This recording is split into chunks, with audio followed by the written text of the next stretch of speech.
She's a beautiful angel, sent from above. Her name is Kira Nimiko. Everyone loves her. She twitches, she touches, I think I'm in love. She's a magical girl, she makes me dumb.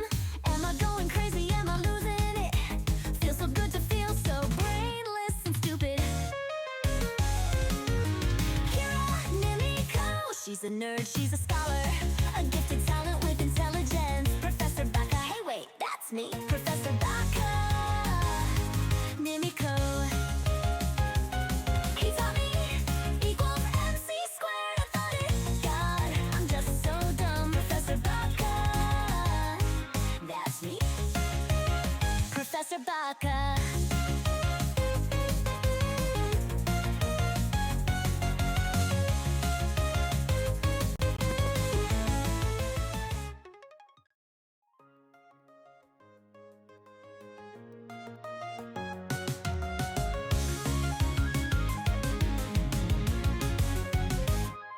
She's a beautiful angel, sent from above. Her name is Kira Nimiko. Everyone loves her. She twitches, she touches, I think I'm in love. She's a magical girl, she makes me dumb. Am I going crazy? Am I losing it? Feels so good to feel so brainless and stupid. Kira Nimiko. She's a nerd, she's a scholar, a gifted talent with intelligence. Professor Baka, hey wait, that's me. Professor Baka Nimiko. He taught me equals MC squared. I thought it, God, I'm just so dumb. Professor Baka, that's me. Professor Baka.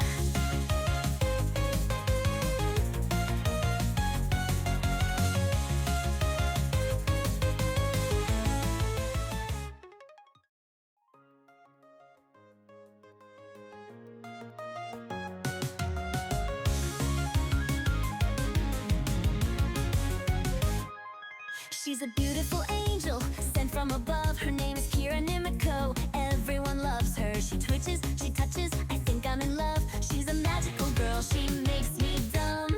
Am I going crazy? Am I losing it? Feels so good to feel so brainless and stupid. Kira Nimiko. She's a nerd, she's a scholar, a gifted talent with intelligence. Professor Baka, hey wait, that's me. Professor Baka Nimiko. He taught me equals MC squared. I thought it, God, I'm just so dumb. Professor Baka, that's me. Professor Baka.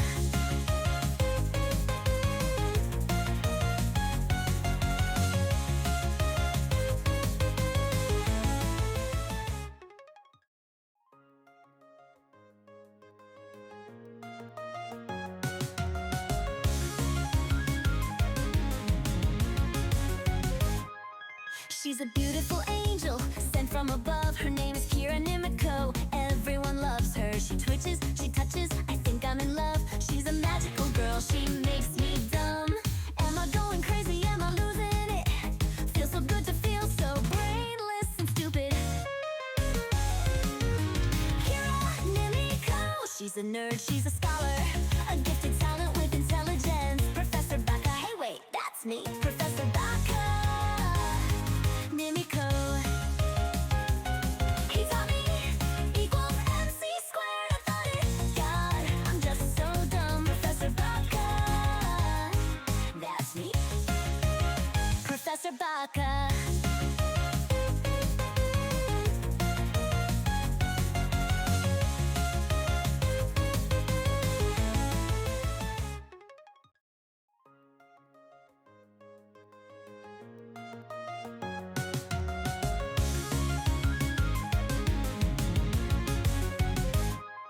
She's a beautiful angel, sent from above. Her name is Kira Nimiko. Everyone loves her. She twitches, she touches, I think I'm in love. She's a magical girl, she makes me dumb. Am I going crazy? Am I losing it? Feels so good to feel so brainless and stupid. Kira Nimiko. She's a nerd, she's a scholar, a gifted talent with intelligence. Professor Baka, hey wait, that's me. Professor Baka Nimiko. He taught me equals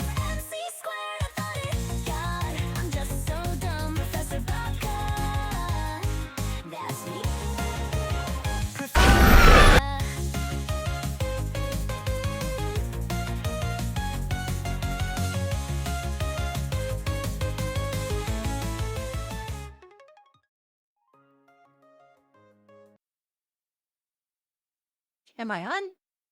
Hi! How is everybody doing? Oh my goodness. Whew, Friday is here finally. Yay. Oh gosh, what a week. It has been my sleep schedule has been really crazy. No thanks to me being addicted to War Thunder. Oh my gosh, I am so addicted to that game. I really need to be I need to have an intervention. um so we'll give a couple of moments for people to show up. Hopefully we'll have enough folks to do Educational Film Fridays. It's always a lot of fun.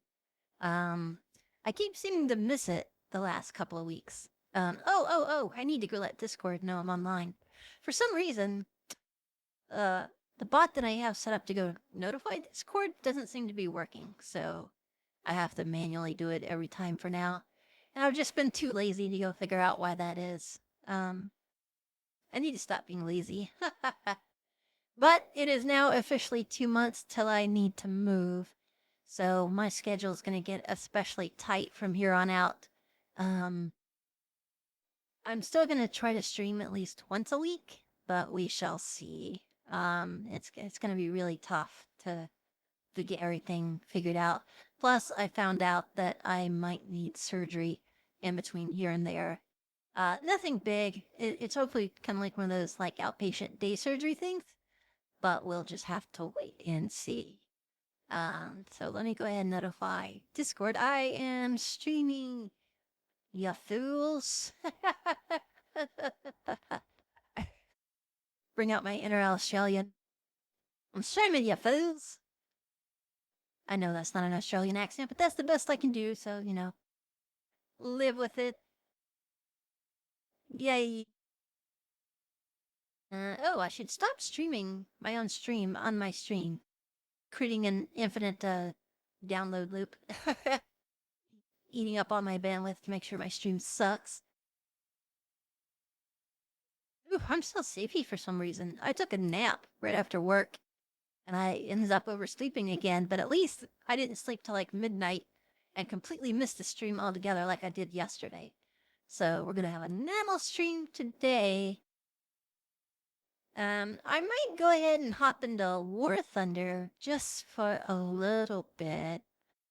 Let me change my gamer information and then I'll change it back to just chatting once we start Educational Film Fridays. So let me go ahead and put in War Thunder. I've really been enjoying. Okay, I always said that I wasn't even gonna bother with the jets. But then I got high enough that I was starting to run into them, and I was like, well, screw it. I'm gonna get a jet so I can at least keep up with them. And now I'm kind of like in the entry level of jets before you really see a lot of missiles and stuff. Because to me, it's like the planes, the dogfighting is the fun part. And when you get rid of that, you kind of miss a lot of the fun of the game, right? So um, I'm excited that I can play jets and still dogfight and have fun with that. So that's been a whole lot of fun. That has really been a whole lot of fun. So I've enjoyed that. So let's go ahead and pop open War Thunder here. I'll get that running. Hopefully it will actually go full screen this time. I've been having some weird issues the last couple times I streamed. In other news, I got my second paycheck for my new job. So, even though I have to dedicate a lot of it to just getting this move completed in the next few months, I can finally start like buying good equipment for the stream. So, I am in the market for a really good headset slash microphone. So if anybody knows of a good one they'd recommend, I would very much appreciate it. Let's see. Just waiting for War Thunder to run.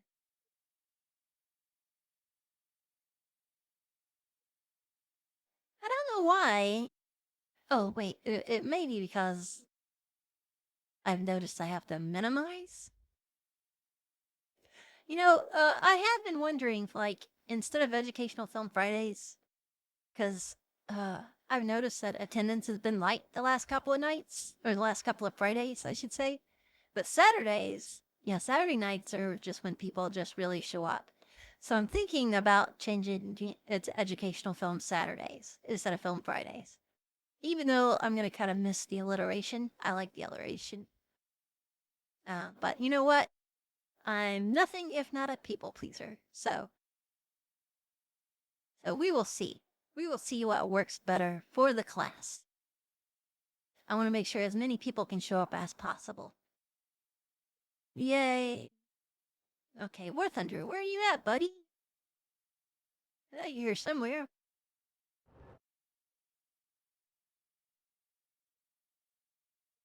Oh, that's really weird. It's live on my stream, but not on my computer display. Oh, that is so weird. Why is it doing this? Why is it messing up for me? Stop, War Thunder. Why are you doing this to me? Uh-oh. I just launched it again. It's gonna run twice. Hi, Jericho. How are you? I'm trying to get War Thunder working, and it's like... it's not being friendly. Like, you can see it in the background on the stream, but I can't see it at all. Like, I guess I could just play blind, so you guys can watch me fumble around in the dark. That might be fun. Oh, yay, it's working. I can click on things now. Holy crap. Yay. Let's see what my crappy reward is today. Only 10%. You know, I did finally get my first 300% booster, and then I was very sad to learn that it was only for a single round.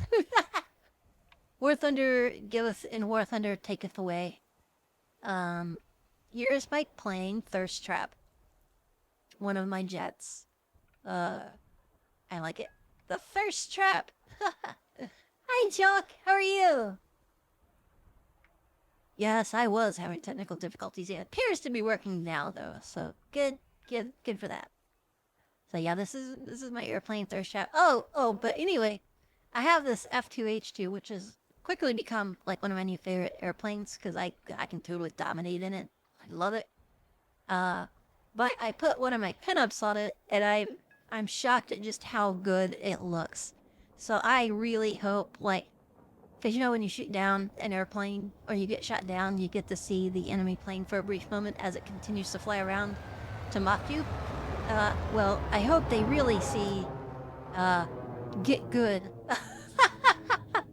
On the side of my jet, that looks so good against the blue. Like, it looks... this has become one of my favorite pinup models. Even though it's anachronistic and it completely breaks, like, the realism, you know? But it makes me laugh. It makes me laugh, so... For now, it stays. Get good. Isn't that awesome? I love it. And it looks so good. It, like, really stands out, too. And, I like my expression on the pinup there. Yeah, well, you know, I've been playing mostly arcade just because I like to respawn instead of just, you know, one and you're done. But I have been doing some realistic battles too. Those are interesting in jets because I'm having to lead targets way more because everything's so much faster. So I still need to get a little bit used to the new speeds. But hey Tankery, how are you? No, this is actually Gen 1 jets. Because, you know, there's this. I haven't really done any pinup model on this because this is kind of an ugly airplane. I don't like it. So I don't really use that one that much. But this is the other jet that I've been using, and of course there's my Thirst Trap on it. I've got it on the wings and the fuselage. So I won't like it. I like it. But I do like Get Good on the side of this airplane. I tell you what though, the F2H2 is a beast. It's got cannons that just rips through everything and it's pretty fast. I learned pretty quick that these little things in the ends, they're extra fuel tanks, and you can drop them right away for extra little speed boost. I don't know how many other players know that, because I run into this airplane a lot, and I always see the external fuel tank still attached. So I try to make a note to drop them first thing when I go into a round. So that's fun. Yeah, whoever showed me how to get to that menu, I still need to thank them continuously to this day, because I had no idea that pressing Y opened up a menu which gave you all kinds of different options. So that's just been a lifesaver. Also, whoever taught me that I have speed brakes, they are indispensable in jets when you have to go back for a landing for repairs. Holy crap. Has that been a lifesaver? Oh boy. Oh, the R2Y2s, flying buses. Yeah, I do have, I'll show you the other jet that I have right now, but I've actually got it out of my roster because, I don't know, I feel like I need more jets. Because it jumps, like, I have 267 planes, and I've got the 173, and for whatever reason, it just averages me to 7. So I get a little bit of advantage there, but I have another fighter jet, which is this guy, the F-86, which is a 7.7, so it's like a full jump almost. And when I add that jet, it puts me in the 7.7 category, and then I start running into lots of airplanes that have lots of missiles, and that's just no fun. I hate missiles with a passion. So I am not gonna get any more of these 7.7 jets until I can finish research and grind away like the F-80C-10 here. There's this F-84B, which I have the F-84B-26, but the RE edition, which is a 7.7 plane. I'm almost there. I've almost got that one. And then of course the F-3D1. I have run into a couple of these F-3Ds out there. They're surprisingly tough as hell. Holy shit. If I had a nickel for every time they shot me down, I'd have nickels. Yeah, you know, you're right, Tankery. But the thing is that, you know, I haven't learned exactly which planes have missiles and which don't. And so, if you know they're coming, I can dodge them, but when I don't know they're coming, they kick my ass. So, but that's on me. That's just me not knowing the game well enough to know, you know, what's out there and what's not. So, I did do one of the daily missions for the first time, like these reward once a days assault air arcades. But it's also frustrating because I was in there as a 6.7 jet, and I think the closest jet to me was a 9. And so I could not get to, like, but there were people in there with 30, 40 targets that they shot down. I didn't have one. Because I couldn't get to anything in time. Just everybody raced off at, like, supersonic speeds to go murder all the attacking people, and I couldn't get to any of it. Yeah, it was super, super frustrating. But you know what? I may try it since there's a reward once a day. In fact, I think I'll try that first, just to see if it's any good. Yeah, let's try that just to see how it goes. Well, it's searching. Let me shrink my model down. I like providing my own sound effects. Love it or leave it. Hi, No Nut. Hi, Wheezy. Hit like a G6. Like a G6. Like a G6. Oh, also, I am working on a new song. I hope everybody enjoys it when it comes out. That reminded me. It's gonna be a funny song, not a serious song. But it's got a twist to it. So if you're a fan of the double slit experiment, I have a feeling you're gonna like this song too. But no, don't worry, it's not about like, oh, Jesus Christ, here we go, like an F-14. How the hell am I going to compete against these assholes? can't I click on anything? Why can I not fly? Hello? Hello? Excuse me. Keyboard. Oh, there it goes. Yeah, so like, look. Everybody's gone. Where did my HUD go? Why do I not have a HUD?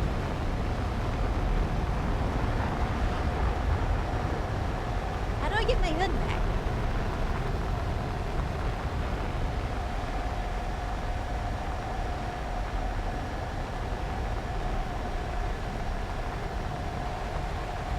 Where'd my HUD go?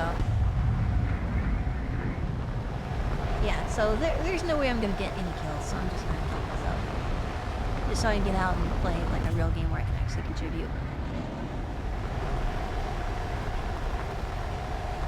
How do I get out of cinema mode? I didn't choose this.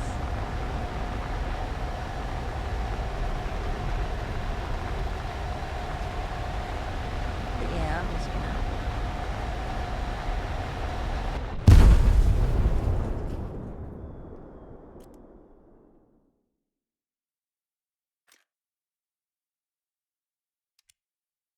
It's just no fun, you know?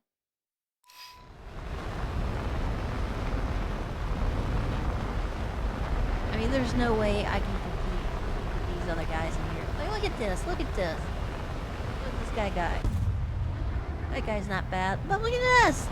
12.7, F14, F4 Phantom, and F20, 12.3. I mean, I'm just... Hey, Mark! How are you? Nope, Alt-C didn't do it.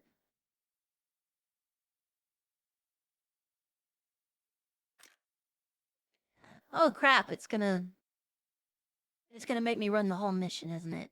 It's not letting me run out of planes. It's just making me cost money. Well, shit. Time left, 42 minutes? Are you serious? 42 minutes of chasing down kills that I can't get. That I just can't compete with. Well, I was waiting for folks to show up, so I was just goofing around in War Thunder. But I mean, now I'm gonna be blocked for playing for at least 5 minutes. But that's better than chasing shit down for 45 minutes. Not getting anything, because I can't compete with an F-14 with a full load of missiles that reload. Yeah, like when I was playing earlier, I would be going, and then I would just see them all drop out of the sky, because some dude just unloaded a full pack of missiles at them. So... yeah, that was not very fun at all for any of that. So, but oh, now that we do have a couple of people here, we can do some educational film stuff. But more importantly, I want to talk about a movie that I saw. But technically this morning, because I woke up super early this morning and I couldn't go back to sleep. So I was on Amazon Prime watching a movie. So a while back, let me go ahead and change my model again. Me? As I grow up. Look, I grew up. And somewhere, I hit puberty. I grew massive tits. Bundy. Okay, sorry. I'll stop that now. I'll stop that. But anyway, so yeah, so I was watching, I was watching this movie, and it's the third in a trilogy of movies that I didn't even know existed.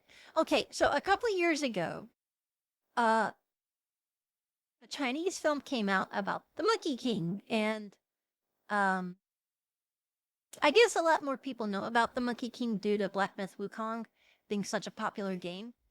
But the story about Journey to the West is a pretty amazing like Chinese folklore. And I love it. I love Journey to the West. So anyway, these movies came out where it was well, the first one was a pretty faithful representation of the Journey to the West. The second one was kind of like a let's bring it up for a second on Amazon Prime. It was more based on a kind of a side encounter, I guess you could say, kind of like a an episodic tale rather than a full movie. That okay. Imagine the first movie being the complete trilogy of Lord of the Rings. That was the Monkey King. You know, it was the entire journey of Frodo to Mount Doom and all that kind of stuff. Okay, fantastic. And then the second movie comes out, but it's all about Helm's Deep, which is a story within a massive tale. So it was kind of odd to have a whole movie based on a story in the overall story. But that anyway, that's how it works. The second movie is a little strange. There are things that are just kind of weird at times, but it's okay.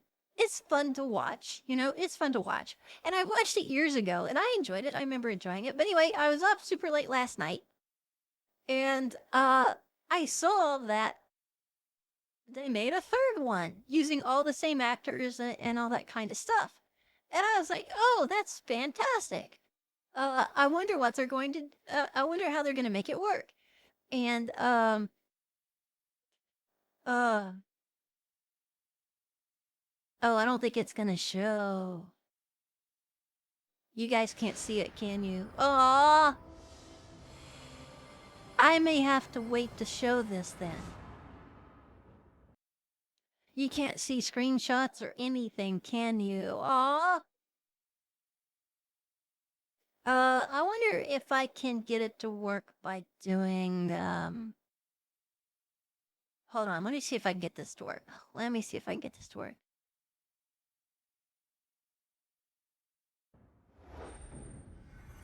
No, still not working. Still not working. Okay. I guess it's a copyright thing. Um, uh, I wonder if I can just find like a downloadable copy that I can show for like not the whole movie, but certain things for review. Because the entire okay, one thing, it's marked as a comedy in genres.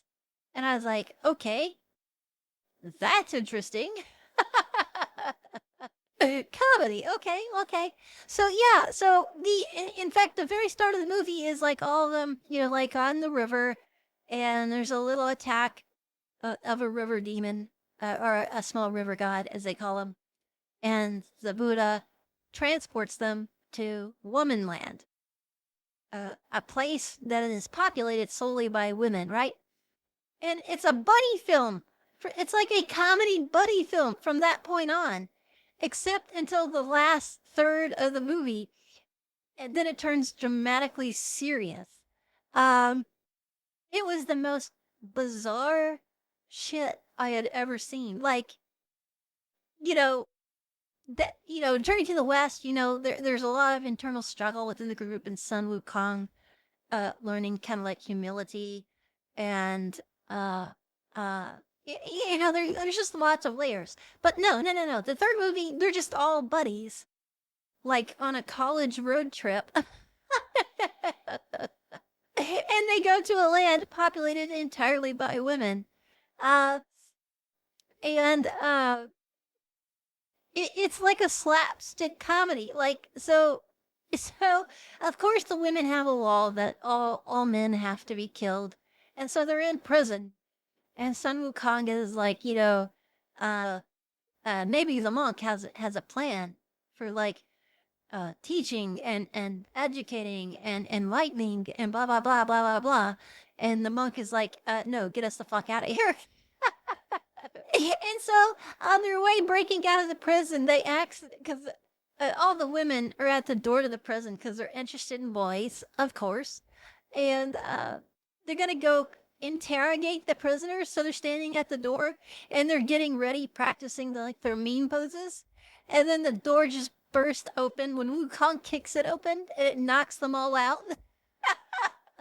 It is so fucking bizarre. Um, yeah, it's like it's. I mean, it's not a tale as far as I know, and I'm not a Journey to the West expert, but it is not in the original fairy tale or not in the original folk tale at all. But so okay. Oh shit. I kind of hate to do this without. Oh damn it. Okay. Let me see if I can find. Uh. Eh, I don't want to talk about it if I can't show certain things because holy shit, it gets way fucking weird. Um. And actually, I ended up enjoying it way more than the second movie. The first movie is really good. I can't recommend it enough because it's just dice. But the yeah, let's go to YouTube and see if they have it there, by chance. Um, oh my god. Oh my gosh, I wish Amazon would show it. Oh, free with holy shit, free with ads. Yes, let's YouTube Ads is go. made for Let's your go. business. I can do it. Bring your brand to life with targeted video ads. And I can connect. do it. Okay. First, I want to show the intro just so you can see the weird buddy film vibe that they got going. Let me make sure subtitles are on. But yeah, it's like a just wait. Just it I just can't. I just can't. Okay. All right. All right. So first we're just going to watch the intro and then going down the river and the whole buddy film vibe of like, "Oh, let's go." And one of them is like gets strong older brother that they all depend on and the others are just like comedic follies, you know? And the monk is the straight man routine. Oh my god. So this counts as our educational film Friday. We're learning, right? Oh, let me turn off this so I'm not got that weird shadow behind me. Can you guys still see? Oh, that's weird. It doesn't work that way, so I'm still gonna have to do that. Okay. Oh no! Wait, what's going on here?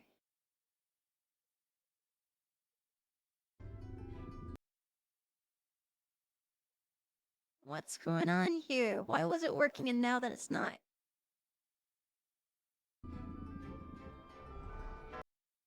Wait, that was really weird. It was working and now it's not. Why? Why? I don't get it. Hold on, let me reload.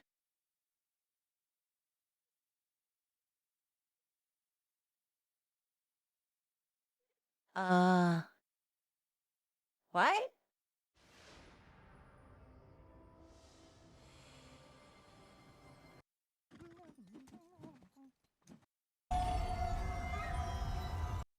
Hmm. Is it something to do with the movie that it doesn't like, or is it YouTube? Let me just click another video. Nope, it's something with the movie. We think of planes as being Yep, something with the movie.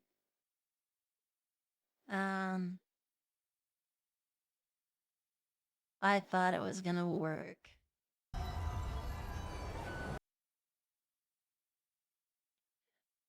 I wonder if I try a different browser? Do you think that might be able to do something? Let's try a different browser.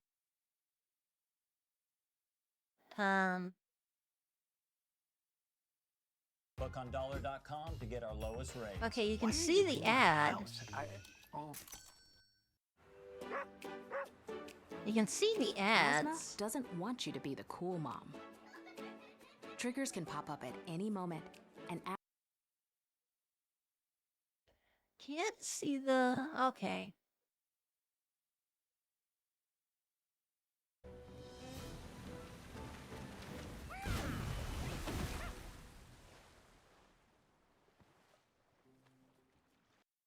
Well, fuck. Well, there goes that plan.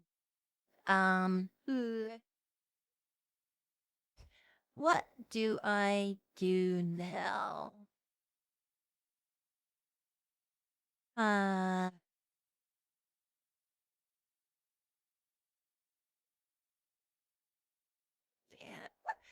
Okay, what do you guys think? Should I just explain it without visual aids? Or do you want to wait until I can, like, get screenshots and maybe some video?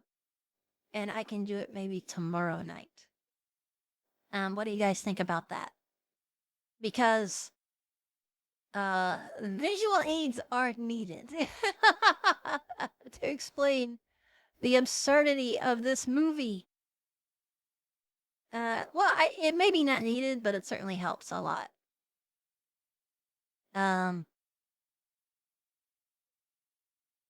It's still Friday here. Yeah, it's still Friday the 25th here. Or Friday the 2nd, the 25th. Holy shit, I just lost the entire month of May. No, it's still Friday here. I've still got, 2.5 hours before it becomes Saturday. So, I'm sorry, but you are coming to me from the future. You must tell me what it's like. Do we have flying cars yet?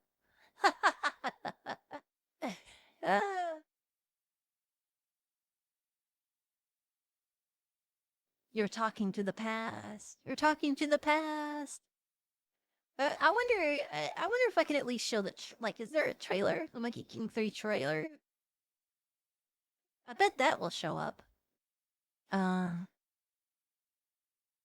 this shows up. Okay, we'll watch the trailer.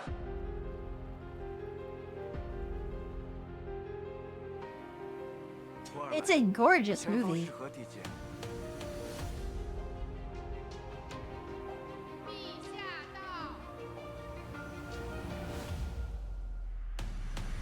She's so cute.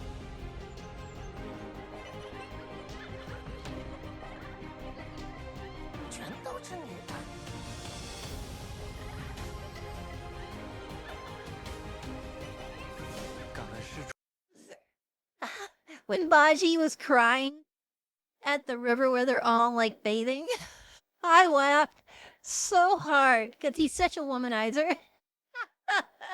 He's a literal pig, and he was being a pig. 此地西凉女魔。玄奘，你是选择爱一个人，还是爱众生呢？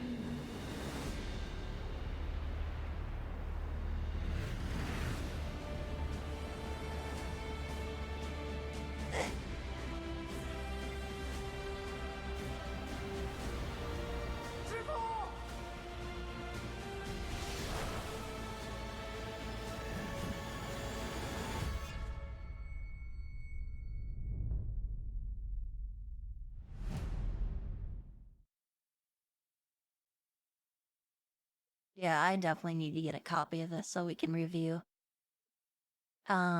This is the King Tiger. Alright, let's not worry about the King Tiger. I hate tanks, as is well established.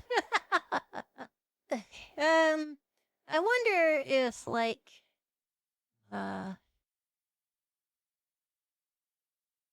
wonder if a different, because YouTube has it for free. I wonder if there's a different streaming,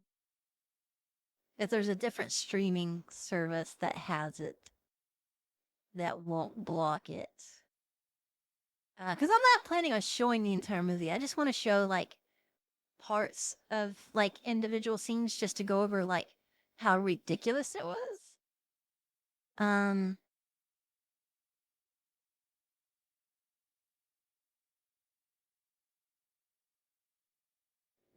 Oh, wait. Here, okay, yeah, I don't care if it's in Indonesian subtitles, because I'm not going to show the entire movie. I do recommend everybody go watch it from a legitimate source, though. I'm going to turn down the volume, too, since we really don't need it. But, yeah, so... and the quality so-so, but it would get the point across. Okay. So, yeah, it's just they're, like, having fun, chilling out. You know, Sun Wukong is just, like, doing Sun Wukong things. You're watching monkeys playing in trees. And then this river demon decides to harass them, right? Oh yeah, there's this great scene where he's accusing Baji of stealing his pants for some reason. He's literally walking around butt naked. And they show it. Yeah, they show Monkey King ass. And then the monk well actually he kind of makes this thing Sun Wukong is like, I am going to visit 10 times the horror upon whoever stole my pants. And the monk uh uh reveals that he saw a hole in his pants and that he had repaired them for Sun Wukong. And what was that about what he was going to do to whoever took his pants? And he kind of has this great little moment of like, oh shit, I've been caught in 4K. It's really cute. So, um, yeah, but for some reason they decide to talk down to this river demon who's like at the bottom of the river going, hey, go away. I don't want people in this part of the river. Fuck off.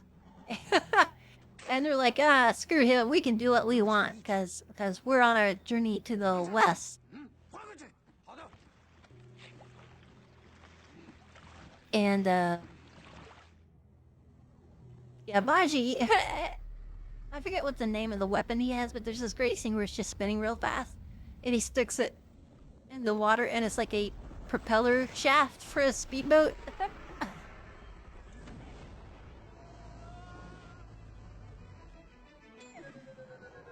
I love this. It's so great. They did a really good job with the special effects. I mean, they're not like Avengers quality special effects, but they still did a really good job, you know?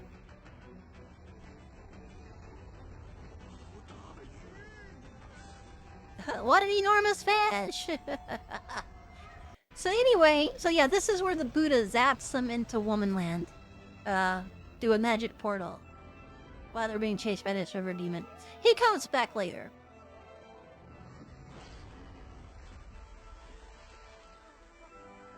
And here they all see it's such a buddy movie. This is like total intro to the buddy movie. Them falling through a comedic episode like, we're falling in funny poses. They crash through the logo and the horse screaming in the background. And on the way down,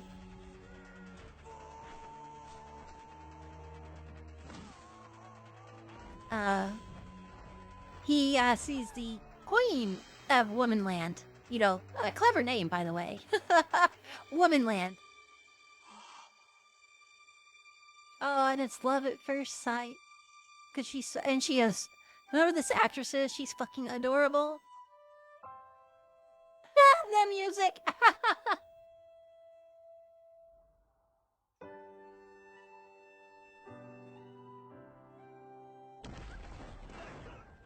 They give her this really cool, like, mouse elk thing that she rides.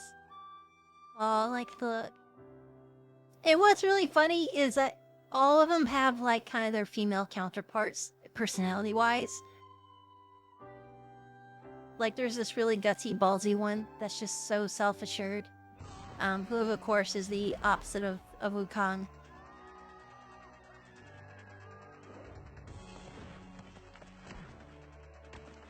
But so yeah, so anyway,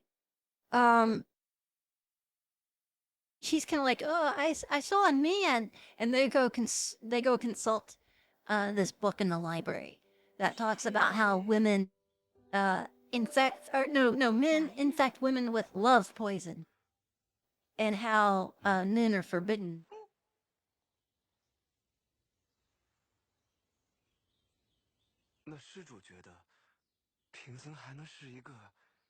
Yeah, she's like, are you a man? And he's like, well, I guess. Do you not know what a man looks like? And then she just runs off without introducing herself. But you later find out she's Queen of Womanland. And Wukong's like, what the fuck just happened? Like... but this is her talking with her, like, personal guards and retainers. And they're talking about how men will be the death of them, but, you know, oh, he was so interesting and thoughtful, and they go, consult the ancestors' manuscript, which is this giant like this thing that they're unfolding, and they have this weird chapeling thing that they have to jump on to be able to read it.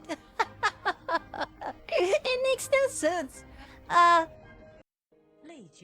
And this woman with the weird bonehead thing, well, one, her eyebrow game is like, holy shit, next level. But she is gorgeous. She is like so pretty, especially when you see her like out of this get up. And you kind of think they're like setting her up to be the bad guy, but she's really not. She's just kind of well-intentioned but misinformed. She's determined to kill the male interlopers, while the queen has got like the hots for the monk, right? So look at those eyebrows. Oh my god.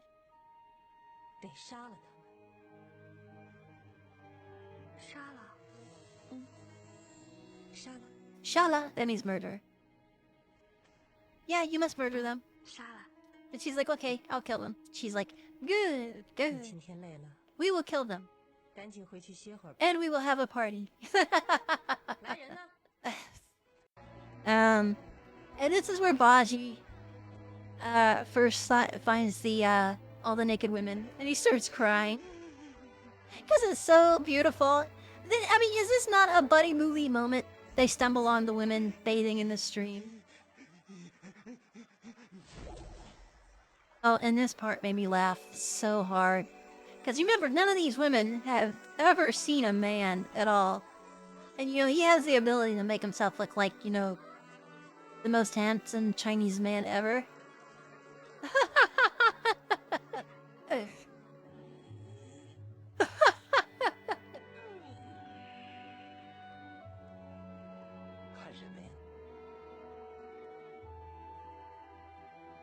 But anyway, the girl that they're focusing in on right now is like the kind of the equivalent to Sun Wukong as far as being like, yeah. It just makes me laugh every time. Okay, so this is where they're kind of going in because they're like, something's weird here. I don't know what's going on. But let me show you how goofy the prison escape is. It is so goofy. And of course, all the girls... Oh, yeah, this is where they're talking about, like, should we just go ahead and get out of here? Because, you know, Wukong can break out of here in, like, 2 seconds. And Wukong is like, no. Master has a great plan for enlightenment. And all this other stuff. And the monk turns around and goes, no, get us the fuck out of here. Yes, he's telling him that he's got a plan, trust in Master. And Master's like, Wukong, get us the fuck out.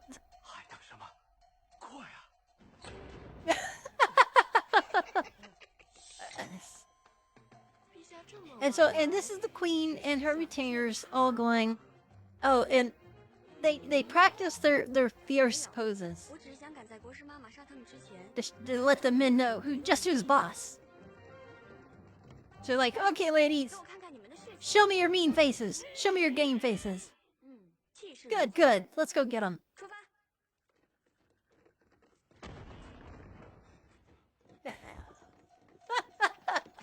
And they're all knocked out.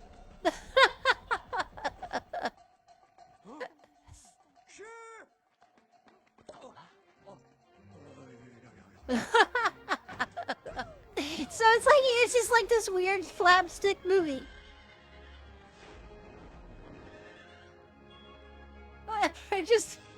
Okay.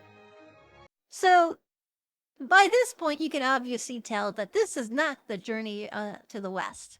The myth, fable, fairy tale that you may be accustomed to. There's a decided comedic, and it's marked as a comedy, comedic factor to it, and it's really goofy. Okay, so eventually they get back, and they decide to let themselves be interrogated because they can't get out for some reason. And see, this is where they're constantly facing off with each other with basically their counterpart.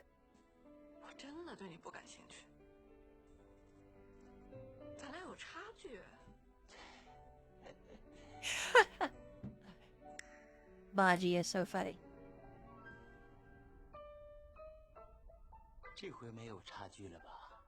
He's like, we're both pigs. And she shows his head to the wall 20 times. Hey. Oh, and these two arm wrestle. And she ends up beating him because she's stupid strong.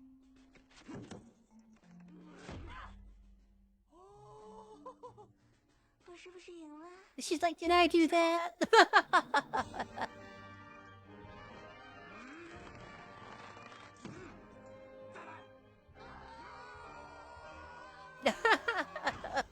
It's actually really kind of a cute scene.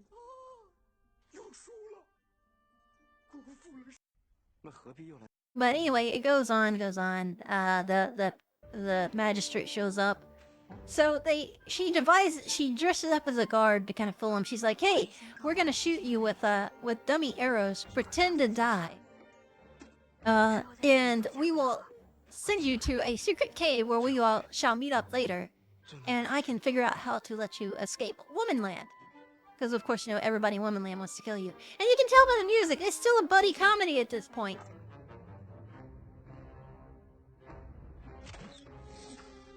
I really like how they all fake their deaths, too.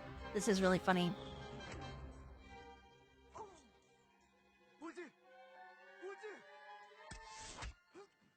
It's so funny. He's like, what do I do? And so he grabs a stone and hits him in the head and knock him out to fake his death. He's like, die quickly. It's a secret, die.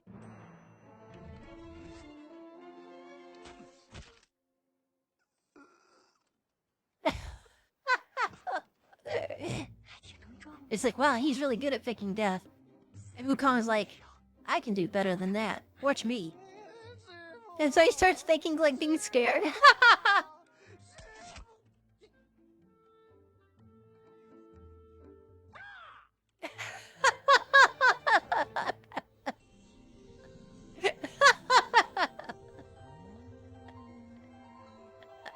Journey to the West 3, guys.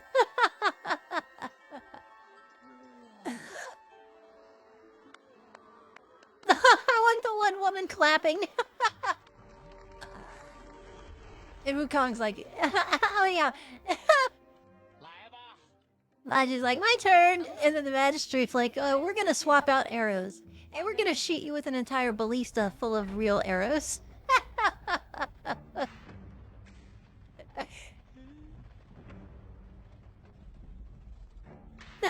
I'm gonna shoot him point blank. But anyway, so they get down here and they're like, okay, there's a missing part of the scriptures down here about the founding of Womanland, and it possibly may have information about how you can leave. And you can tell that she has the hots for the monk the entire time. So, apparently the piece of the scripture they're looking for is a sentient piece of paper that's running around trying to keep its secrets. And so there's a whole chase scene around this cave where they're chasing a piece of paper, and the piece of paper finally is caught, and it starts shedding all the words into some water, going, hey, you may have me, but you'll never have my words. And so the monk dives into the water to collect the words back onto the paper. And of course, the others freak out and they dive in after him. And Baji also, who is still passed out from the barrage of arrows he took, they dive into the water and they all get wet except for Sun Wukong. This is important in just a moment.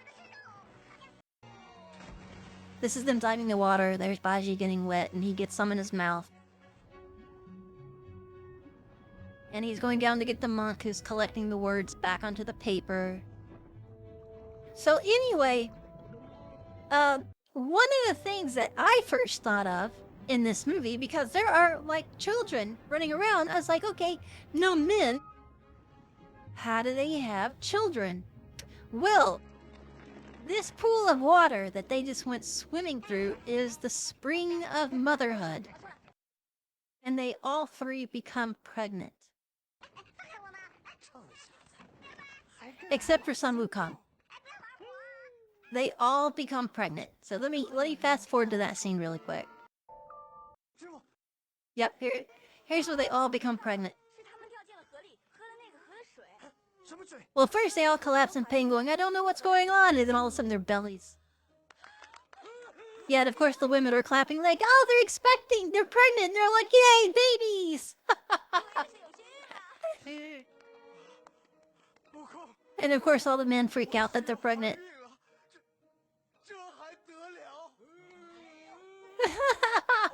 And of course they all start getting over emotional.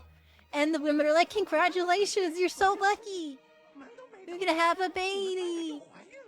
So Sun Wukong is like, "We can't continue our journey to the west with babies." And one of the women point out that there is a cure. There is a secret elixir from the spring of miscarriage. Let that sink in.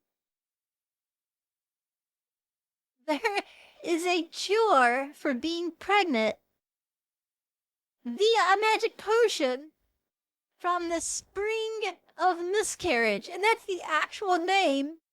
And it has a sign and everything. The spring of miscarriage.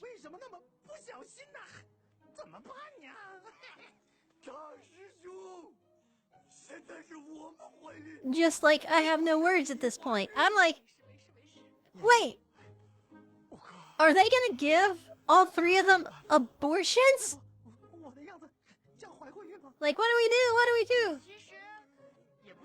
And then she's like, "We're still away." And that sign says the spring of miscarriage. But look how she announces it. I mean, what the fuck?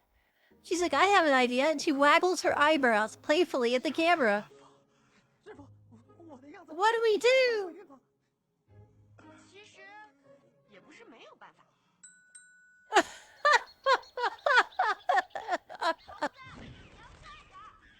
So they send Wukong to collect the special potion from the spring of miscarriage, but there is a guardian, which is supposed to be the most beautiful woman in all of Womanland, who has something to do with the spring, which you find out later, but it's not quite clear just yet.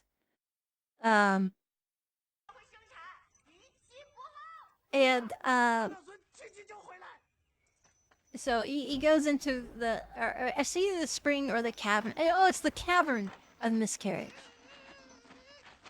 And so he finally gets in and he meets the guardian who's singing about how beautiful they are. You know, "I am so beautiful. I am so beautiful." And then the camera reveals it's a cross-dressing dude.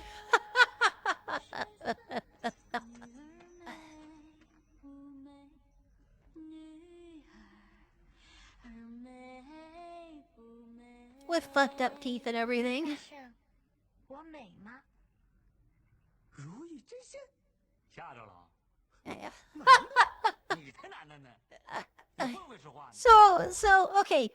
So here's where the story gets especially fucked up, okay?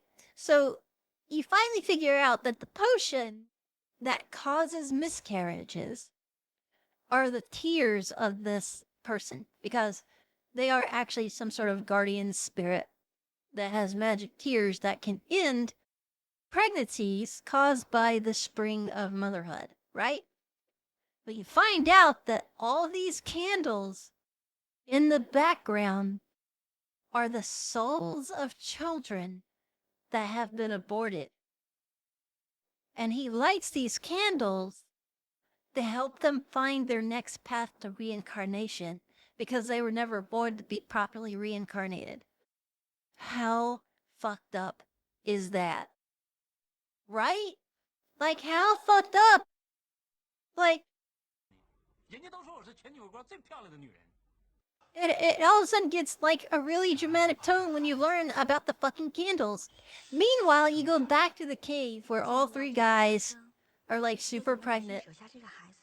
And at one point, because he's like, how can I care for a baby when I'm supposed to care for all of humanity? And she's like, well, it's a very big responsibility. If you leave it here, I will take care of it. We're talking about this really fucked up third movie that's supposed to be a sequel to Journey to the West, but it's a buddy movie that turned into this really weird, all of a sudden serious, fucked up movie. So anyway, he feels the baby kick once, and then it stops, and he freaks out, and she's like, no, no, no, no, no. Just listen to its heartbeat. And she convinces the monk and the others to listen to the heartbeats of their babies. And then they all three collectively decide to pause the journey to the West to take care of their children and to give them a proper 这也不很珍 upbringing. 贵吗？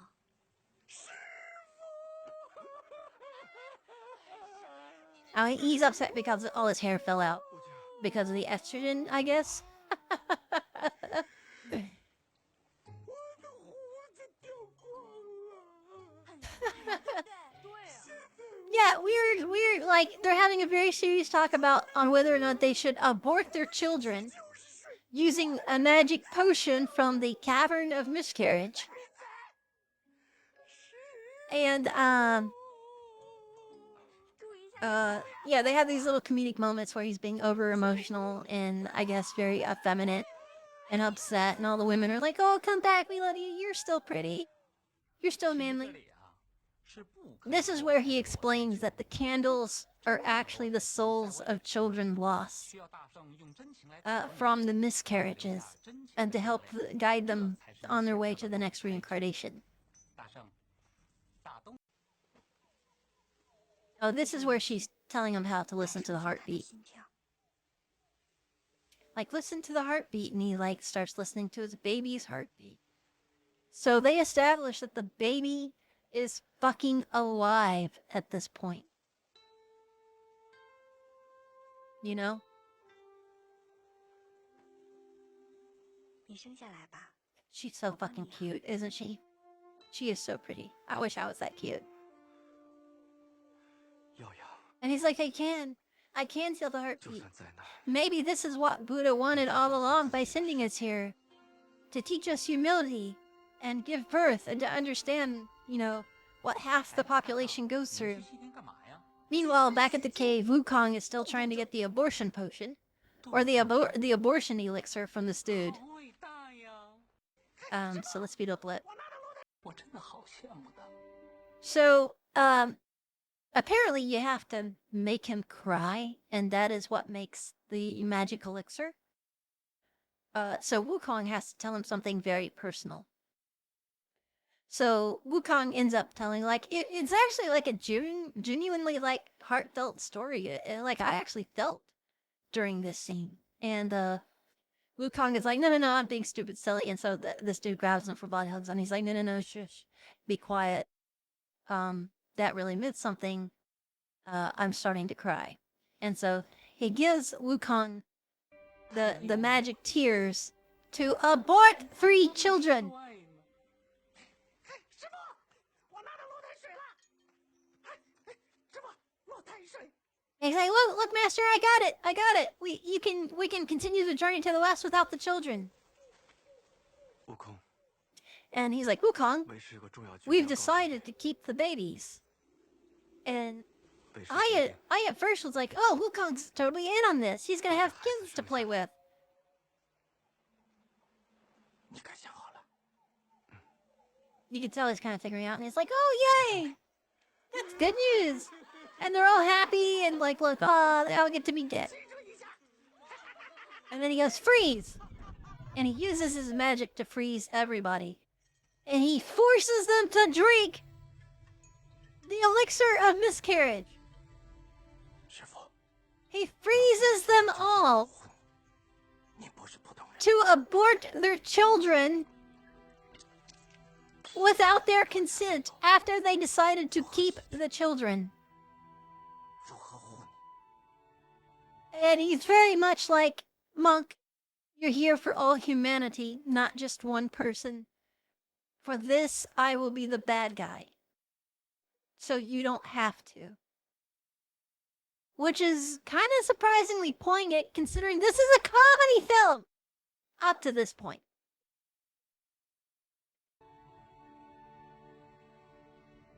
And he unfreezes them, and they all wake up to see that their pregnancies have been removed.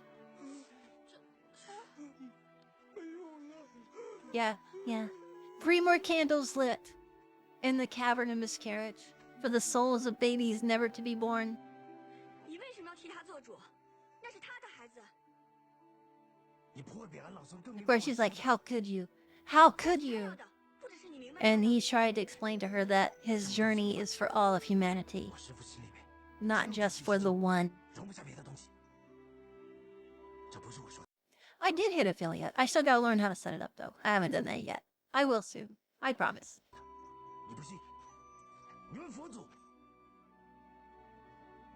But yeah, so... Yeah, it's, Yeah, Wukong just, aborted 3 babies. Non-consensually. And, yeah. Comedy. Comedy.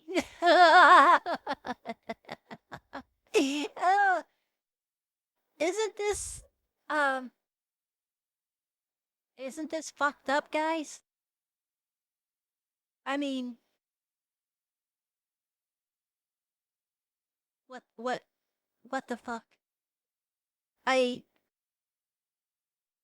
Even explaining it, after I watched the entire movie, start to finish, I'm still, like, in shock and awe. Over this, you know? Like, holy hell! So the monk is, like, super depressed.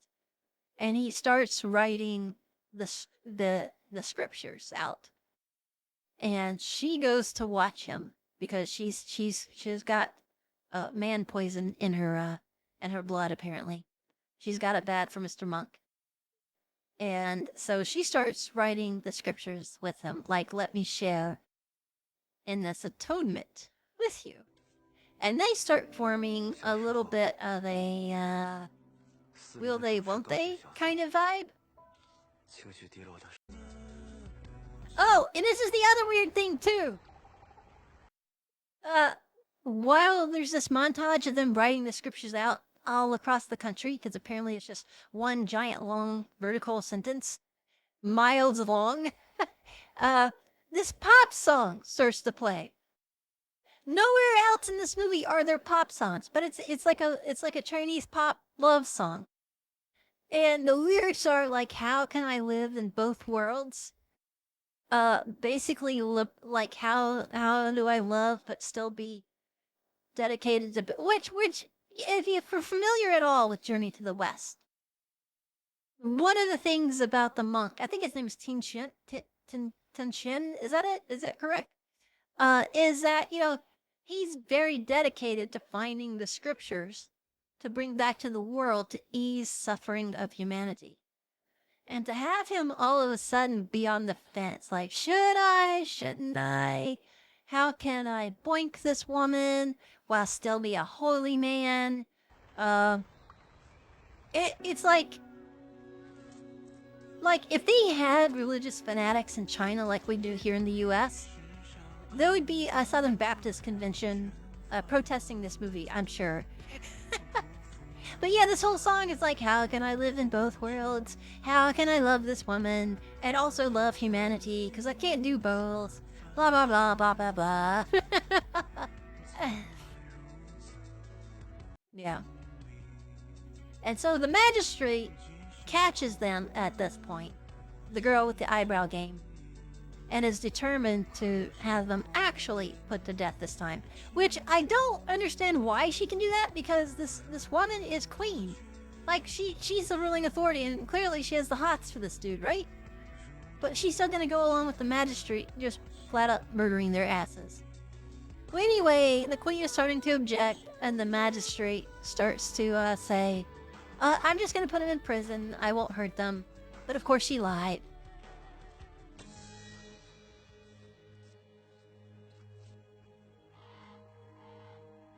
Look at those eyebrows. I can't stop looking at them. I just can't stop looking at them. 妈妈，他和你想的不一样。微臣只是不想见到陛下背离先祖遗愿，继续错下去。可是， But anyway, they're basically banishing him. They chained him to a boat and they're just gonna send him out to the ocean to die. And the queen is like, nah, not my man. And so she rides her little elf gear, and she jumps into the boat with her man, the monk. And they ride the currents out to what's called the Sea of Despair together. And they literally like almost die. But while Wukong is like flying around trying to find him, there's a mysterious fog covering the Sea of Despair, so nobody can actually see what's down there. See, there's the fog right there.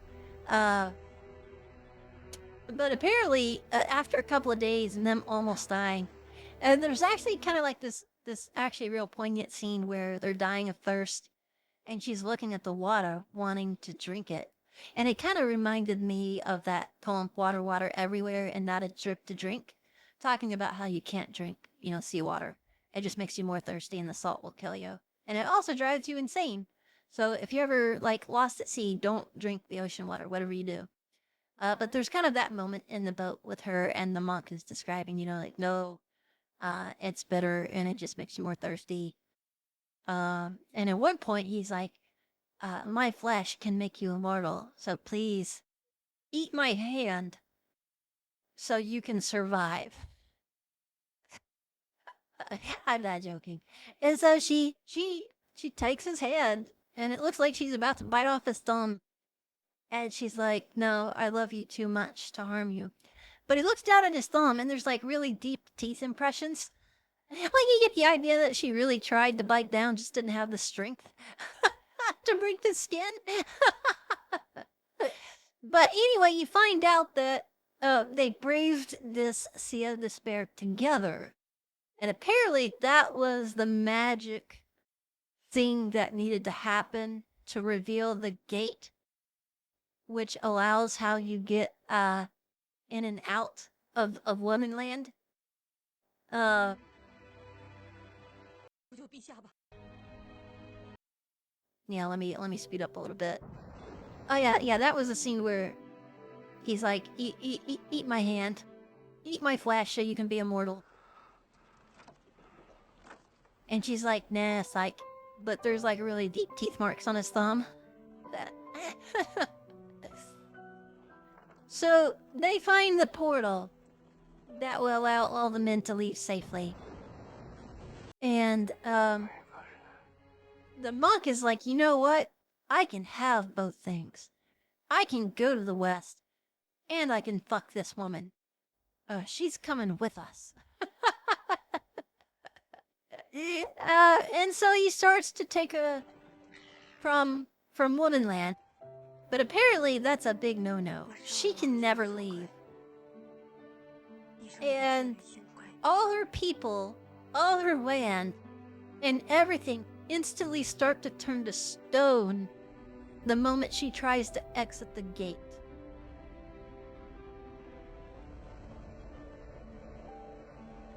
Yeah, the magistrate's like something weird. Oh, this is when the fog clears. And they're like, oh, we can see the gate across the sea now.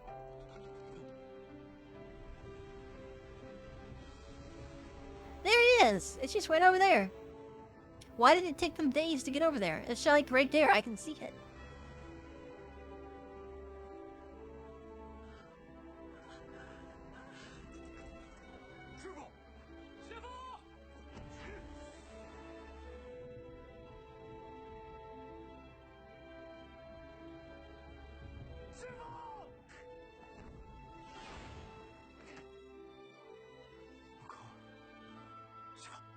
Now they're all happy.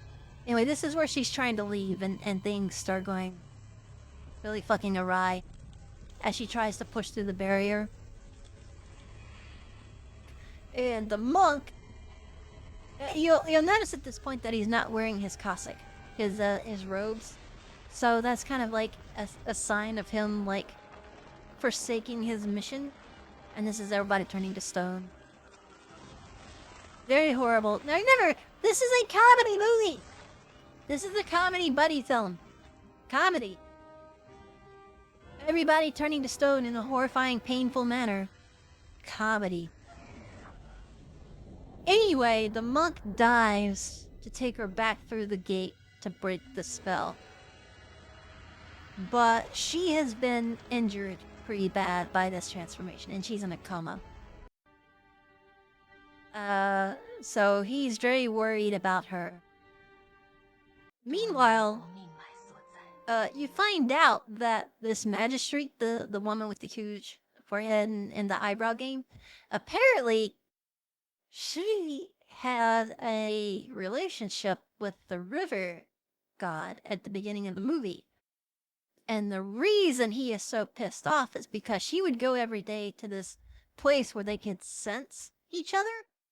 And they had kind of formed a parasocial relationship by being able to sense one another, even though they could never actually see or touch one another. They could feel.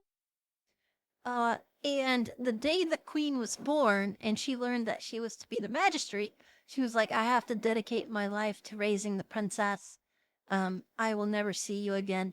And that's why the river god was so pissed off and didn't want anybody passing through the river, is because he felt butthurt that his woman had a surrogate daughter that she had to take care of, right? Anyway, a heavenly representative comes to visit the monk and basically tells him that, hey, I saw what you tried to do, and fuck no, you can't have it both ways. The journey is about sacrifice, and you have to sacrifice your love for the woman in order to show love for all of humanity, right? And that he can choose her, but in order to choose her, he has to forsake the journey. Meanwhile, the river demon, or the river god, the minor river god, finds the gate now that it has been revealed. So he finds his way into Womanland, and he decides to go look for his long-lost love, who is the magistrate.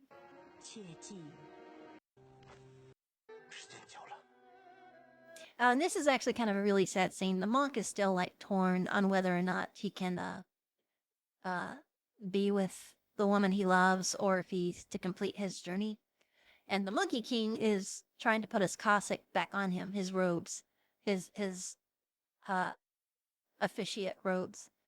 And they keep falling off of him. And he's trying to freeze the latch using his like little freeze magic. And it's just not working. The robes keep falling off. And so the Monkey King is like, oh no, this is a bad sign. We're supposed to be doing this journey. Which is really kind of funny, is because, the Monkey King was always wanting to fuck off and play around. And it was the monk who had to keep the Monkey King on task. But now it's like role reversal. It's really weird. Really, really, really, really, really weird. Well, everybody left. There's nobody in the stream anymore. I feel bad. Did I run everybody off with my breakdown of this fucked up movie? I can stop.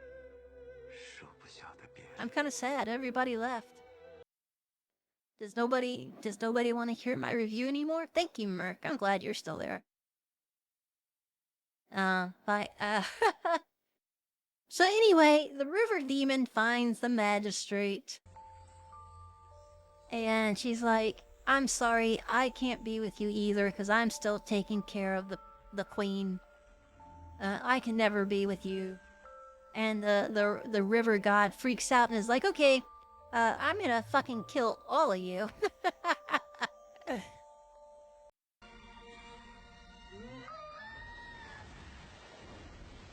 And so he turns back into a giant fish and attempts to kill everyone.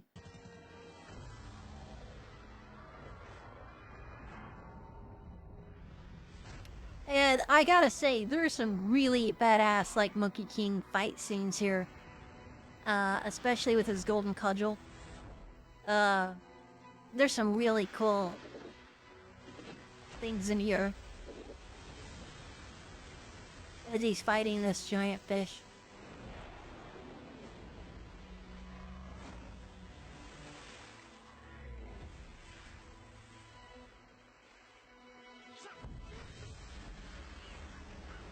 But anyway, sorry, I was getting into it again.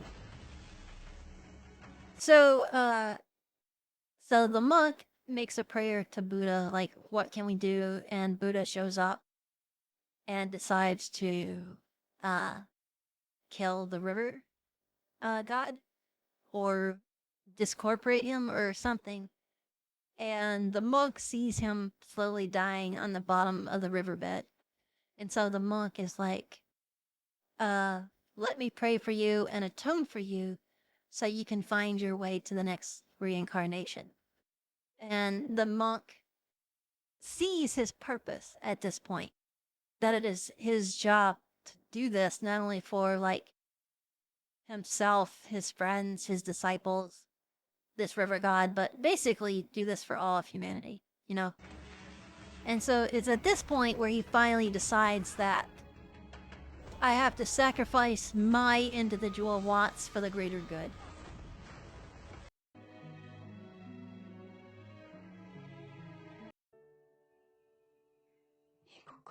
And she wakes up realizing it. Like, she wakes up saying, I had a dream that we grew old together, but you were unhappy. And she's actually the one, like, while he's praying for the river god at the bottom of the river, she puts his robes back on, and this time they stay on. Meaning that both their hearts have been resolved to sacrifice for the greater good of humanity instead of being like selfish, you know? So yeah, it stopped being a buddy comedy movie and turned into this like really poignant film about self-sacrifice. But it's like such like a gear change at like the third way mark of the film.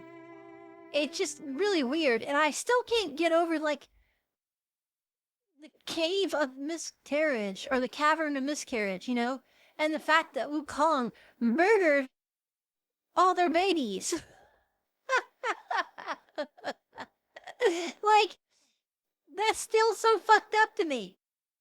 But there are lots of really funny moments in this movie. There's lots of really touching moments, even though the overall story has some questionable stuff.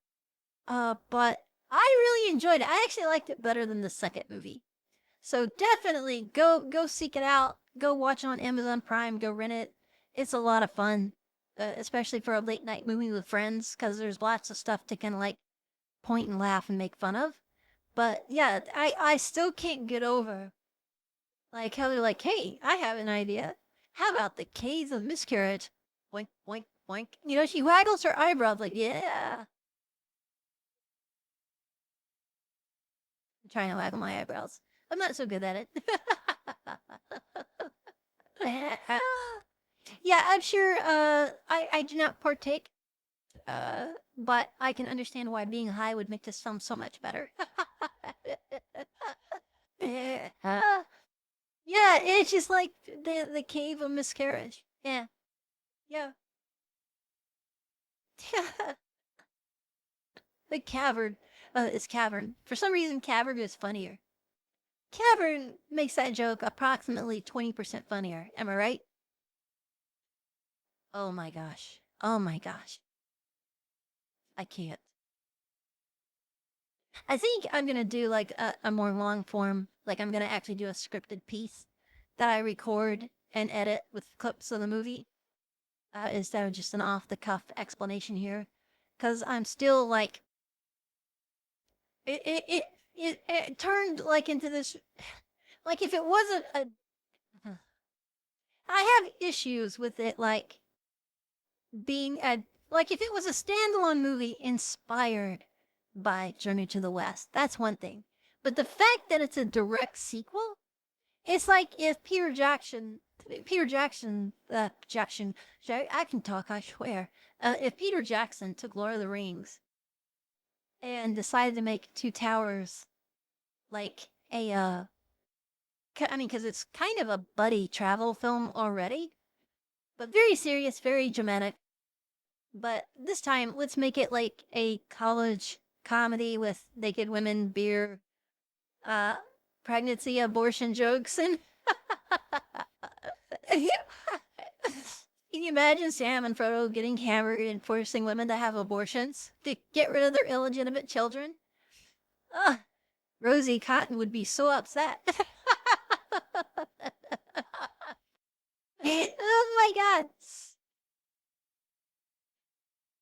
god. Ugh. So okay. I need a palate cleanser after that. How about we do a round of War Thunder and then we do some educational films? Does that sound good, everybody? Shall we do that? I think that sounds good. Let's do that. Let's do that. Yeah, one round in Jets, and then oh really? You like oh yay! Sometimes I get kind of sad thinking that nobody likes it. But I am so happy to hear that somebody like legitimately enjoys it. Oh, I've seen both of those. I love Kung Fu Hustle. Stephen Chow. I don't know if you have seen it, but his earlier film, Shaolin Soccer, is a masterpiece. Oh my gosh. I love Shaolin Soccer so much.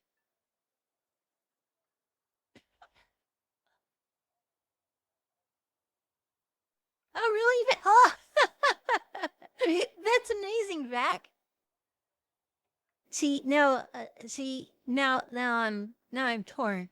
Should I do what's best for me, or shall I sacrifice my wants and desires to bring educational films to the rest of humanity? My own journey to the West, or at least journey to archive.org.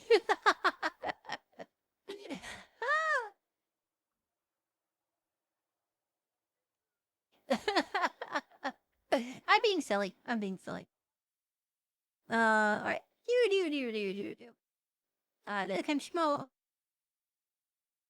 All right. Let me do around the Jets, because yeah, I definitely need a palate cleanse. Also, I need to take some Tylenol. I've got like a huge headache all of a sudden. Journey, yeah, the cave of miscarriage was also the cave or the cavern of give Kira a headache trying to explain my shit.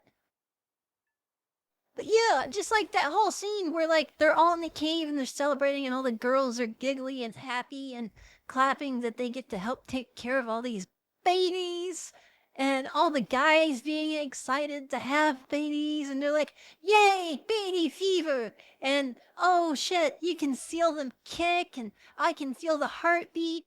And then Wukong comes in and uses magic to freeze everybody in spot. And then he forces them to drink the magic abortion potion. Ugh. Hi, Sky Raider. Yep.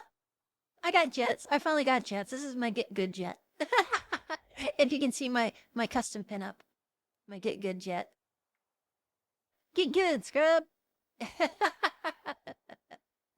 So, alright, let me take my, some Tylenol here.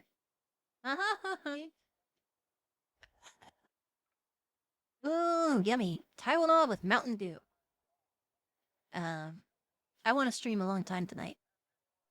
Oh, you changed your name. Well, hi, Angel. Welcome back.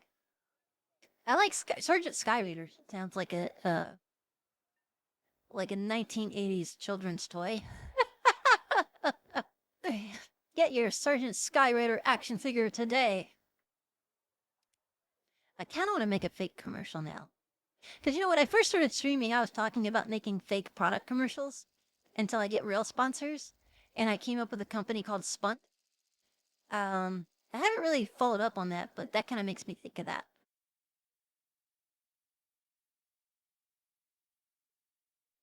All right.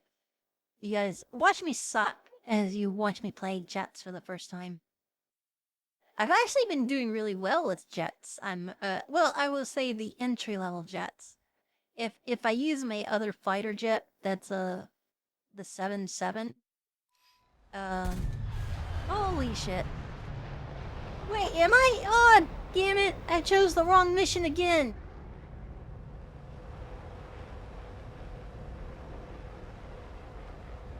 I chose the wrong damn mission.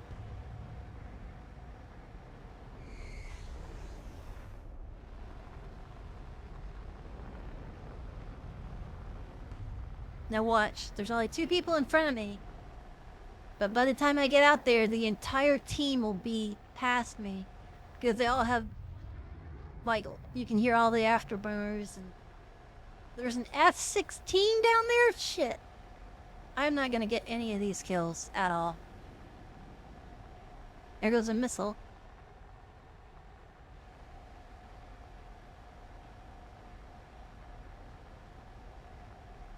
Yeah, I'm gonna get all the way out there. Now watch this, watch this. This is how unfair this is. By the time I get out there, there's not gonna be any targets left to shoot. So I'm gonna be like, hey, fuck this. I'm gonna go back and wait in the middle for the next group to show up. So I can be among the first to get there. And I will still be last there. Because I have all these other fucking jets. Like, look, what's this guy got? F-14. F-14. An F-5. Like, 11.3. 12.7. Like, and I'm in what? A 7.3. There's no way I can compete with any of these jets. It is so fucking unfair to have these like little Sky Raid daily missions with other jets that I just can't compete with. I can't get to them in time to shoot down a single thing. I hate it. I hate it so much. Oh, look, there's targets right there. Right there in front of me, watch. Look at this dude. Already catching up to me. F-14.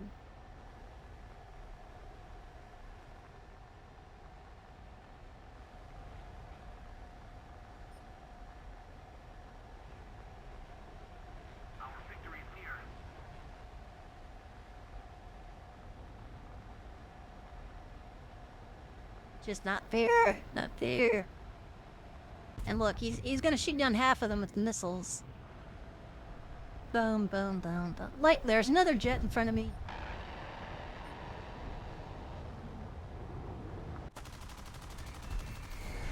Oh, I got one.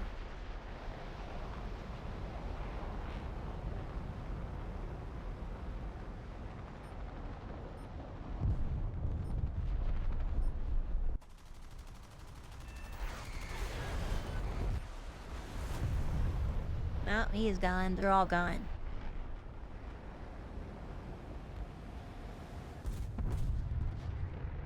Well, I got 1.5. Oh, no, I got 2. Holy shit, I got 2. That's a first for me.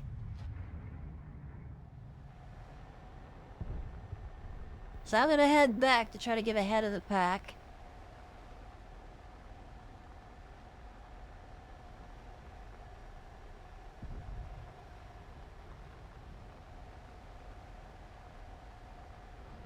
Let's see where the next one is.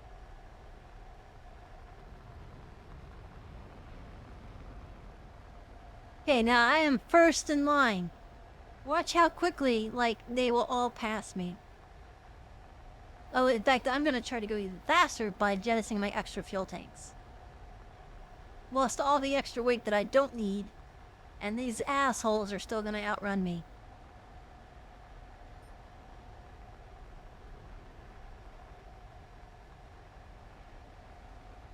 Hi, Herman! How are you?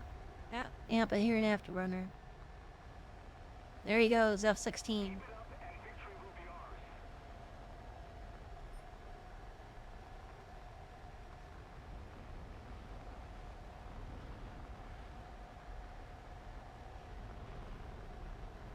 Let's see if I actually get a kill.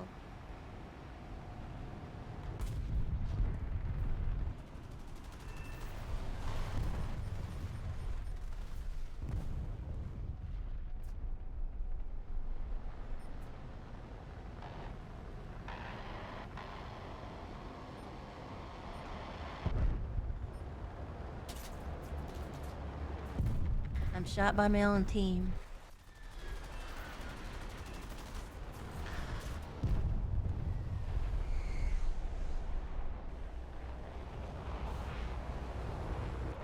Well, that sucked.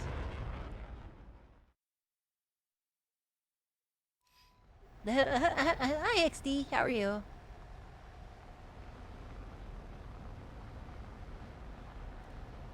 Wow, I've actually got 4 targets. I'm actually contributing this round. Yeah, I was not expecting to get shot down. Uh-oh. I was looking at chat. I didn't even see these guys show up.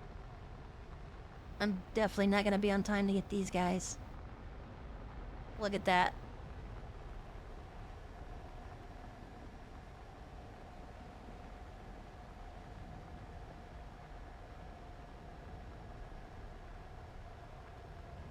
Whee! Lose as much weight as possible. Look at that. The entire team just about's already out in front of me. There's no way I'm beating that SA-18.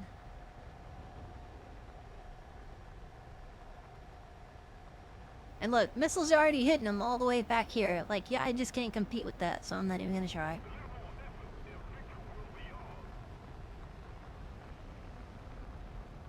Well, at least I'll get something in the daily rewards, right? So I'm just gonna slow down and loiter around home base here. I was kind of surprised I got shot down, but yeah, apparently they got a lucky shot. Knocked my pilot out.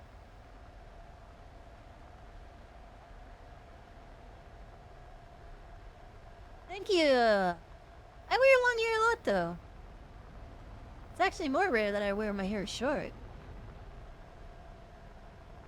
Sometimes I do put it up in ponytail, so like that. Got it into a side ponytail. Uh-oh.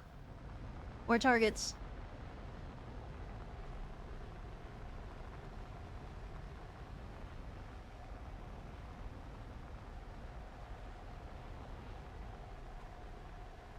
You know, I don't even want to bother with the ground targets. I'm just gonna go for these guys way out here.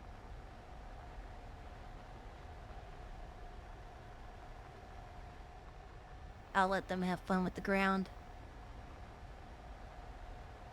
Okay, I'm doing 0.8 Mach. Let's see how quickly these guys can outrun me.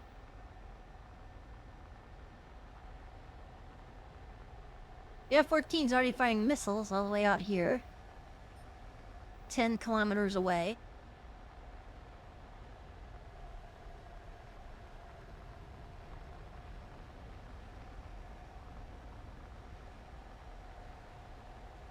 I'm not gonna even aim for the ones in the front because I know those get shot. Like that.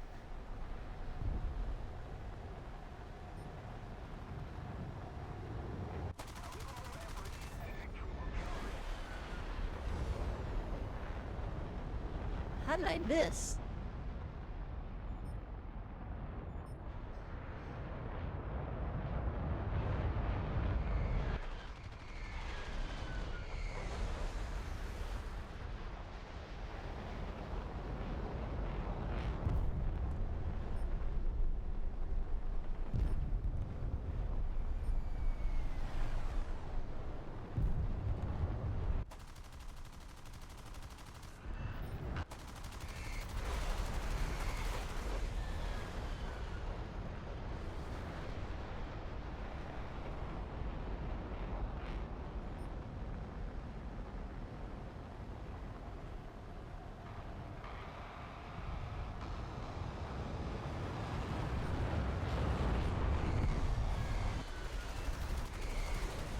Oh shit!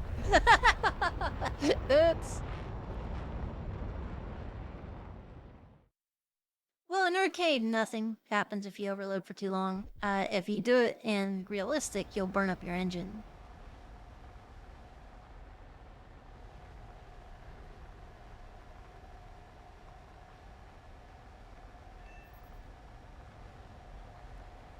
Well, I'm actually in second place.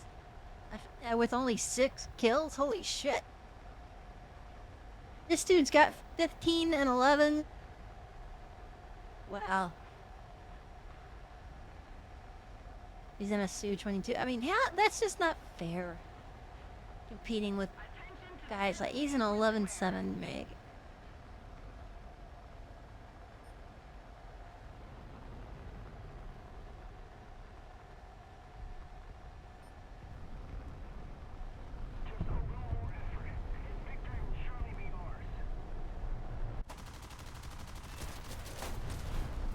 Oh shit.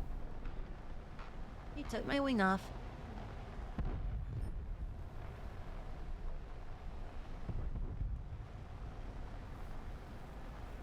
I wasn't expecting that.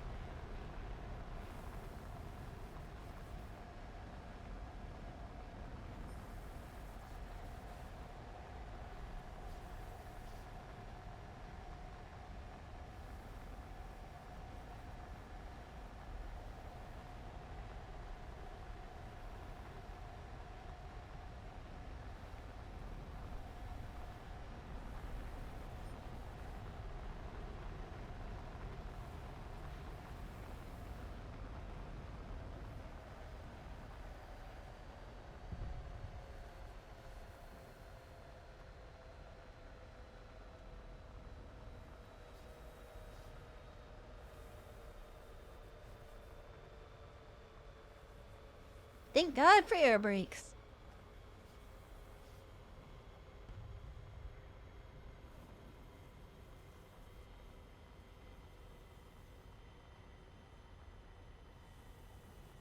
Look at that expert landing.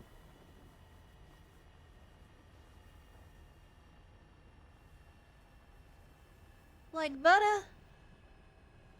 Like butter.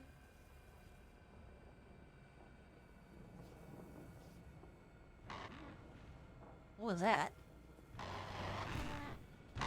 Oh.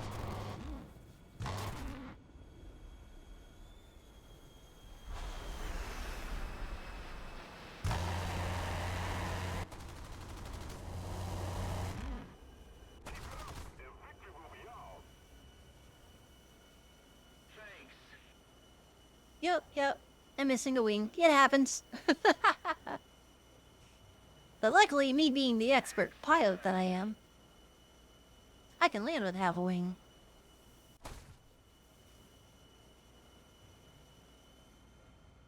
Whoa!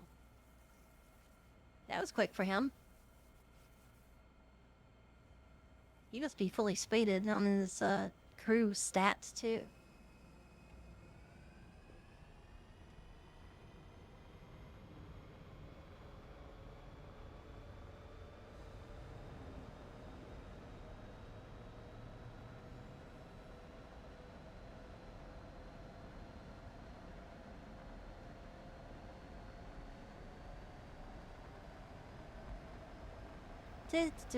Just but a scratch.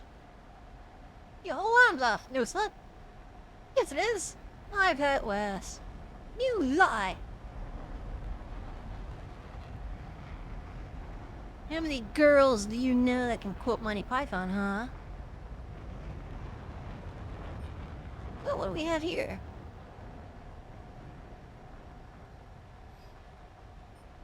Oh wow, mission objective failed.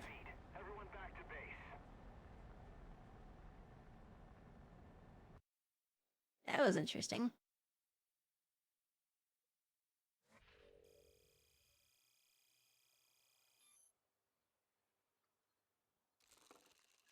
Oh hey, at least I got some stuff.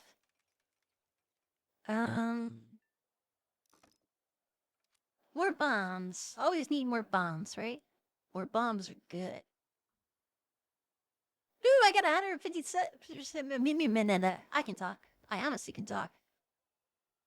Alright, let's do a normal. Okay, so this way you can see me face off against real people. And I'm gonna use my booster. Yay. Alright, now. Okay, good. Because I at least kind of want to show off like how well I've been doing in matches. But, you know, now that I'm like in front of my stream, watch me completely suck. It's gonna be so bad. Just watch. Knowing my luck. Also, you know, I was in a BR match 6.7. And there was a guy in there with a jet that was at 9.8. And I was like, do you like that, Gene? Do you like my Get Good? Yeah, that's one of my more recent pinups. Get Good. Do you like it?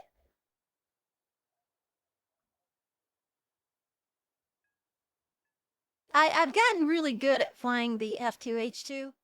So I decided to put Get Good on it because you know how like when you kill somebody, it gives you the well, the F2H2 is 7.3, but I'm in the 7.0 bracket right now because I've got 267 planes in here. It gives me a little bit of advantage, but I'm tired of being the one with the disadvantage, so fuck them. That's how I feel about it.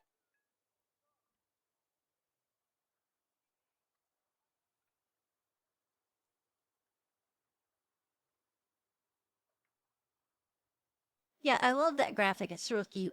Holding like a little PlayStation controller. Headphones on. Little cute little crop top.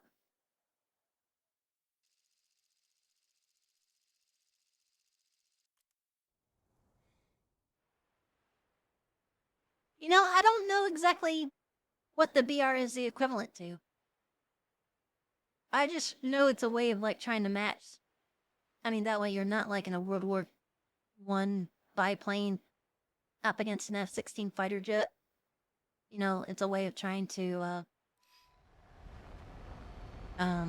even out the match, I guess. But I will say, I don't know how good it is. I have questions and suspicions.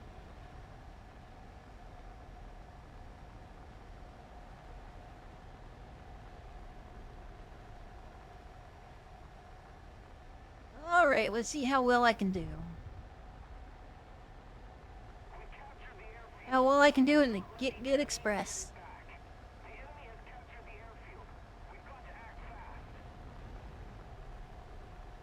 I see a E-29 way over there.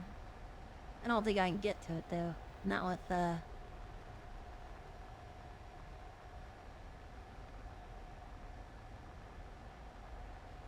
Oh, I see a P-51 easy target.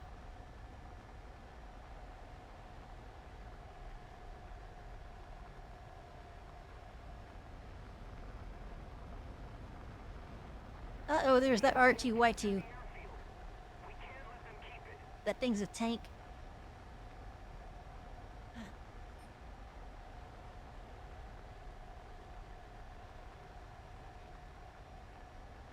I'm pretty sure that B-29's toast down there, so I'm not going to worry about him. But I am going to try to go for this other one that's way out here. Since I'm already so high up, I feel like I'm the only one that can deal with it. Gonna make sure that guy doesn't try to pull up on me last second.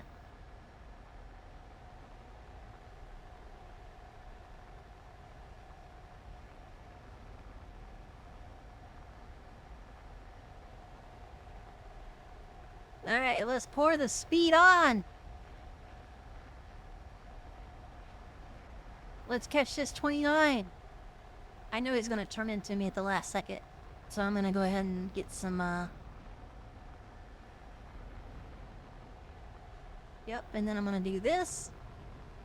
Do my fancy little dive maneuver.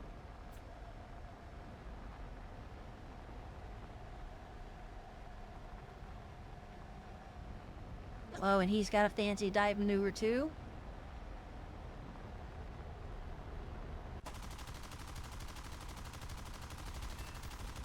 But of course, it's not gonna work. And he's dead.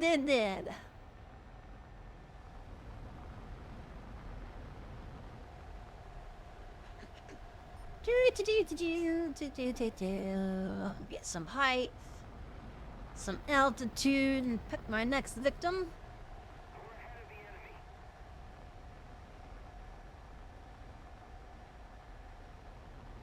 Let's see, who should I go for next?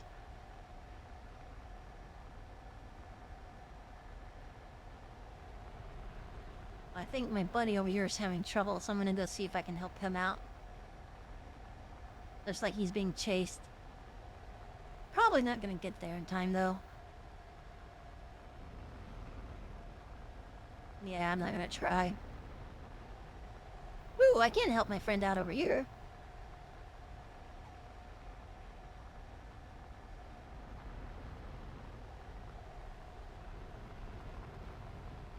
Oh, I see a B-17.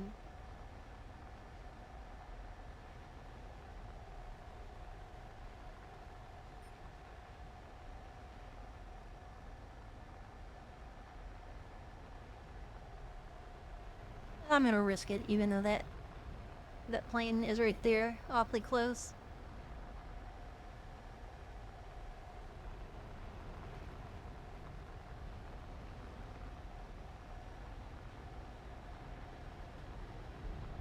Ah, you stole it from me, you bastard!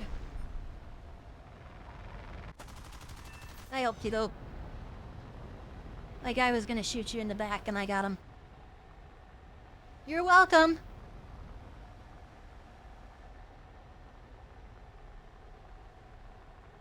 Any thanks from him? No.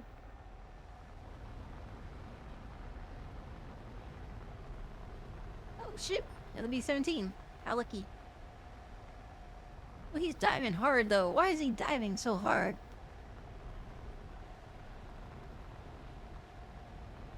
Nope, that's why.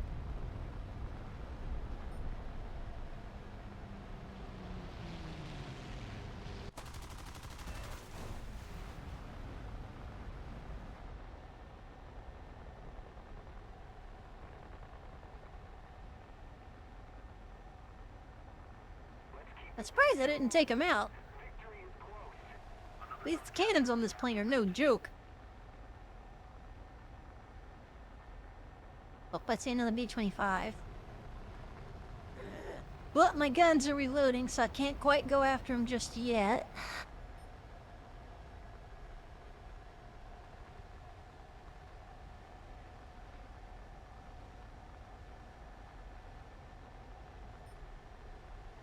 I have to bide my time till my guns fully come back online.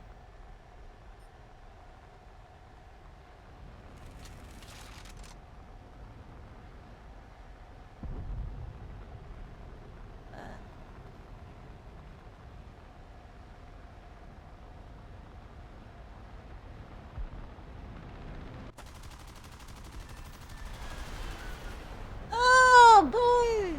That was gorgeous. That was beautiful. Oof, somebody's angry.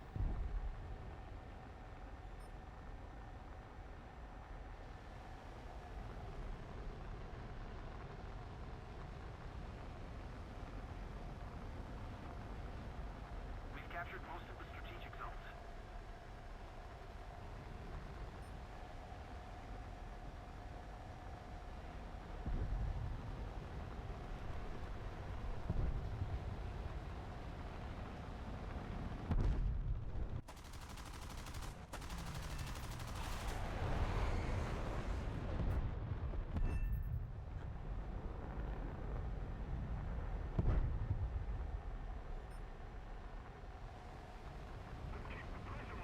Oh, hello. Who's that?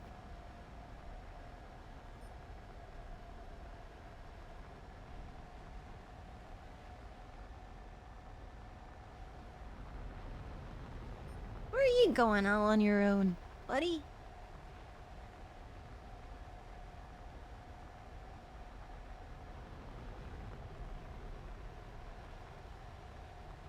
Where are you trying to sneak off to, huh?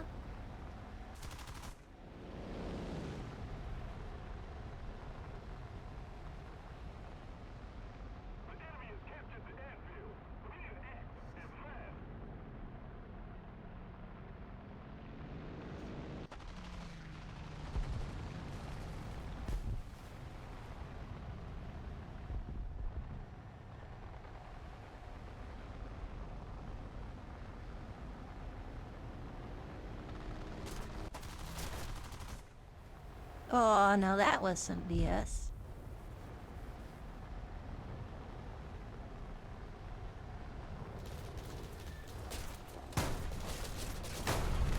Yeah, I knew that was coming. I lost all my stabilizer control.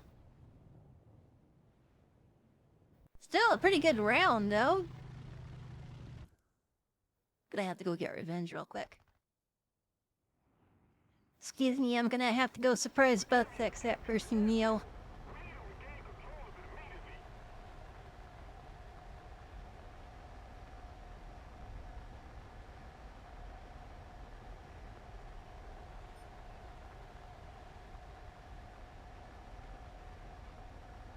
Willy Wonka! I can't kill Willy Wonka. Sorry, I refuse to fire on Willy Wonka. He's my hero.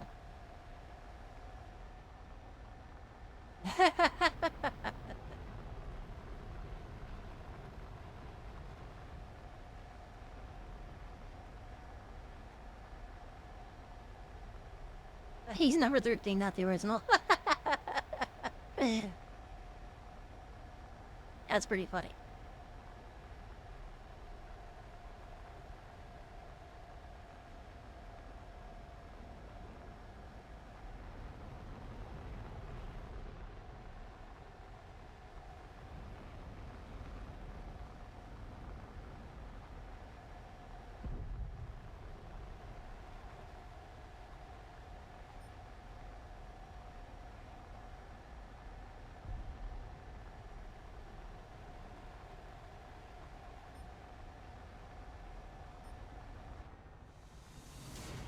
Mission over! How did I only get 10th place? That was a great round for me. Can you believe I only got 10th place in that round? But I wanted to show everybody like how my skills have improved. How did I do? Are you not amused? I got 5 kills. All in that first airplane, too. That's doing really well, I thought.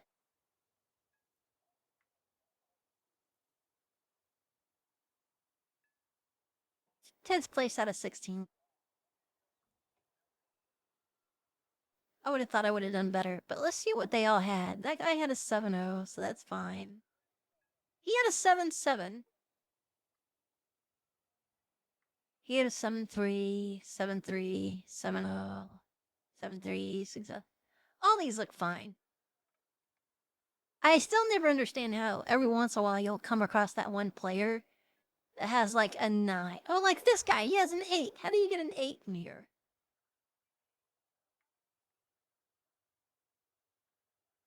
Even though he's on my team, I don't think that's especially fair.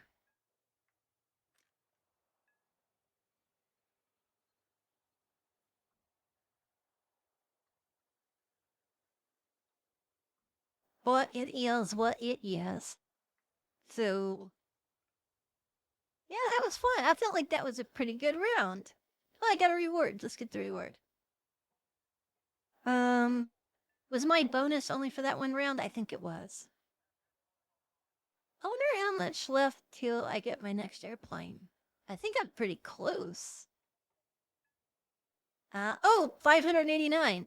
Yeah, so let me do one more battle to get my next airplane, and then we'll do some educational films. Does anybody have any requests? Do you want to watch an old one first? So we can have fun with that. I thought about bringing up the Fish from Hell, since last time we watched the bicycle safety monkey video. There's a couple of things we could do. Or we could just start fresh and find something new. I kind of want. It's been a while. In fact, we've only watched it the one time. That dating advice window or dating advice video. The one where he's like, "Okay, see ya." I thought about bringing that one up again because that one was comedy gold. That was so funny.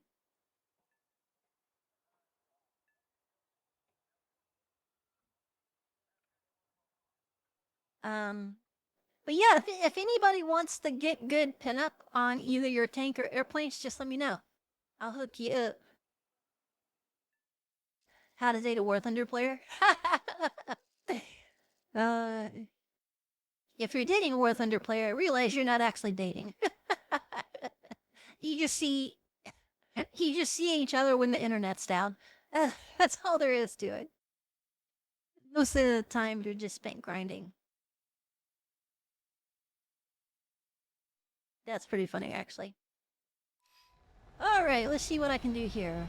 What kind of damage can I do to this popsicle stand?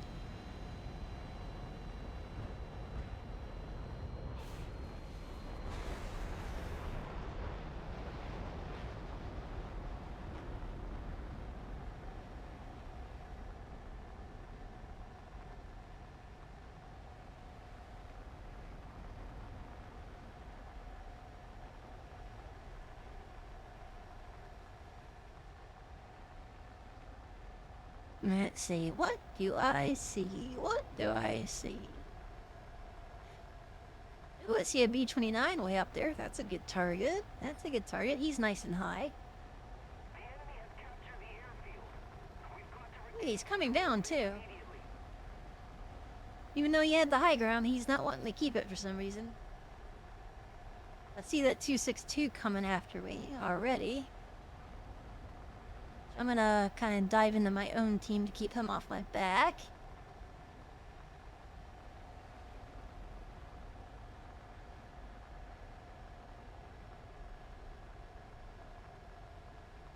And I see that second B-29.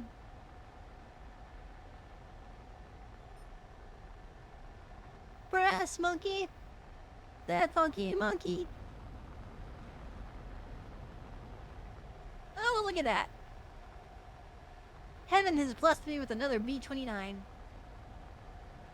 have to be careful, they can actually be pretty deadly. That's why I like to come at them. Oh, you know what? I usually like to come at them from below. That's a good point. Oh, he's turning away quick. He does not want me coming after him. He's gonna be sorely disappointed.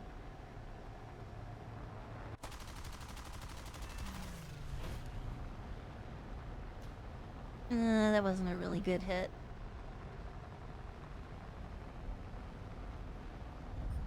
Oh, somebody got him.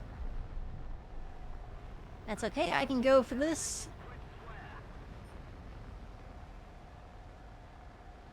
You know what? I kind of want to go after this guy.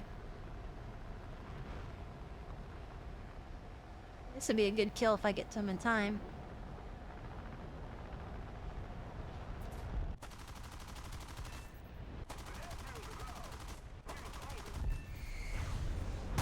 Oh shit! What the hell happened there?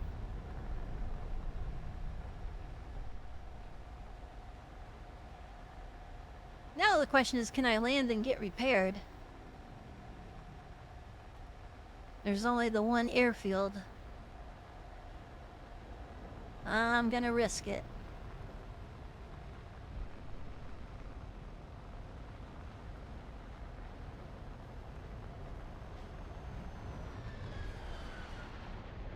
Oh, this is gonna suck.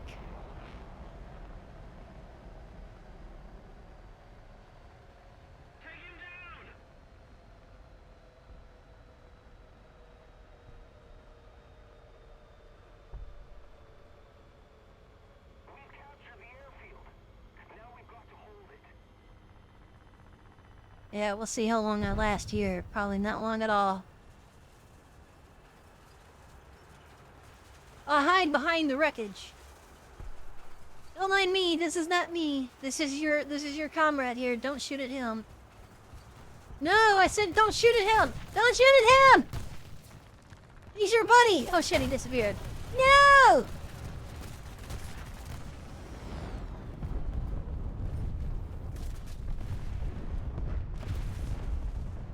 Oh my god. How have I survived? Nope, this is it. It's over.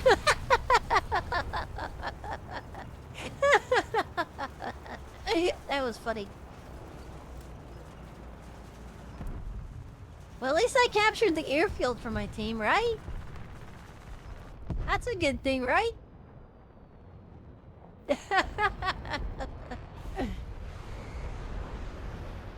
Alright. Glad I got some extras. Because I really like flying this airplane. Oh no, we can't have them win. That's why I captured the point.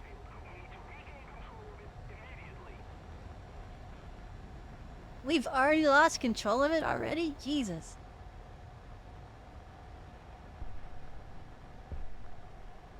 Alright, I see a B-17 I can take out. I really don't want to tangle with that AM-1, so let's see if I can get above it. He's climbing hard too, so that's not a good sign. So let's get some... Oh, he's diving. Okay, that is a good... Oh, no. Oh, he's hidden in the cloud. Looks like he might be diving, though, so that's a good thing. Just in case. I don't trust him not to pull up on me.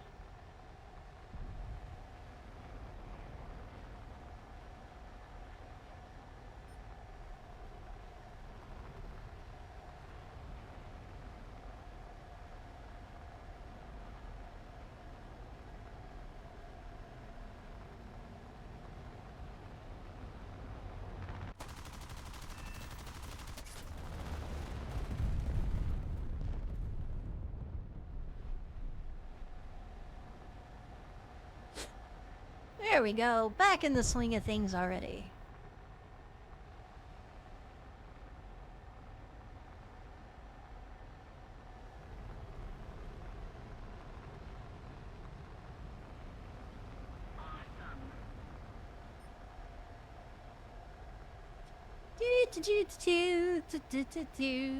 That's the other tasty B-25.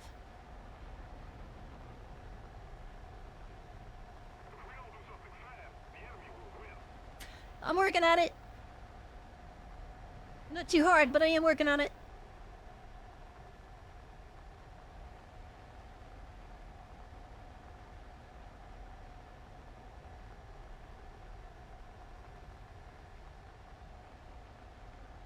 Ooh, I might be able to get a double kill here.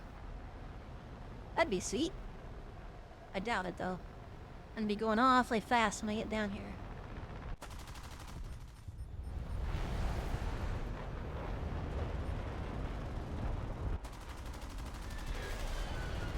Ooh, that was close.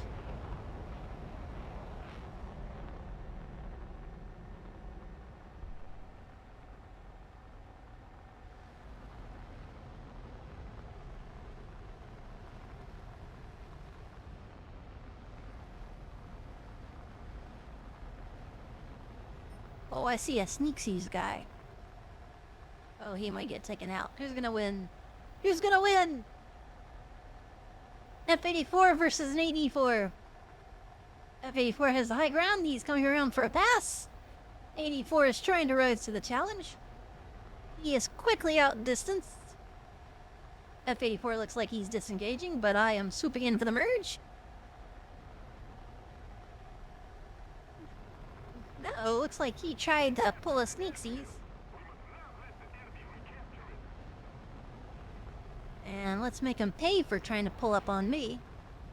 You don't like that behavior.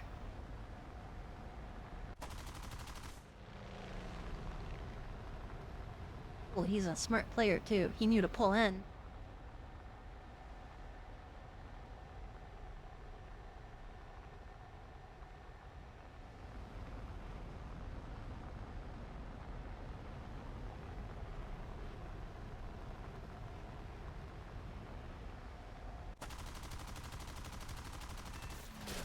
Ah!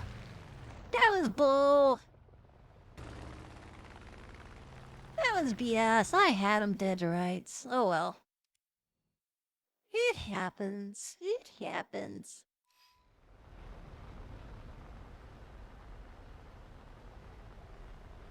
One thing about this plane that I'm in now, I have combat flaps, so I have better turning now.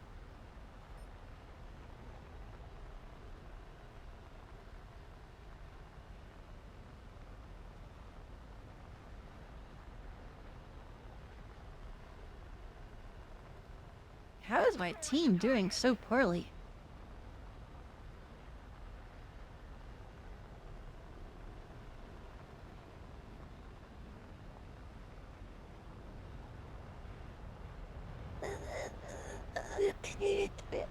Ooh, this is gonna be interesting. He's gonna dive. And I'm gonna pull up.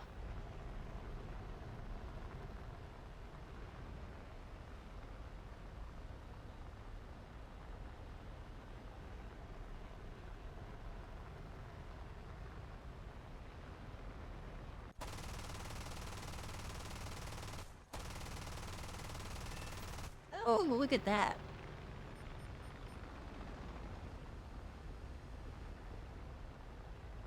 Oh, ooh, can I hit the pilot? Can I hit the pilot? Ah, oh. I believe that's a war crime according to the Geneva Convention.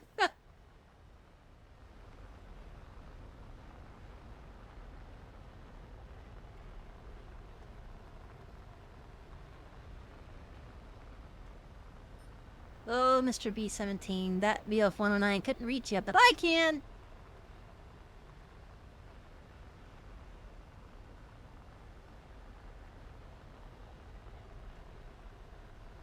That 109's trying hard. Did he get you that time? He got you a little bit. He's working it. He's trying.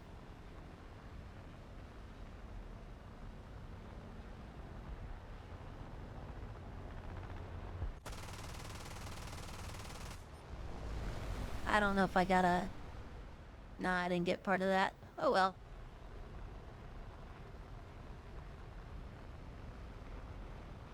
I think the match is over. Yep. Oh, we won! We ended up winning. Yay!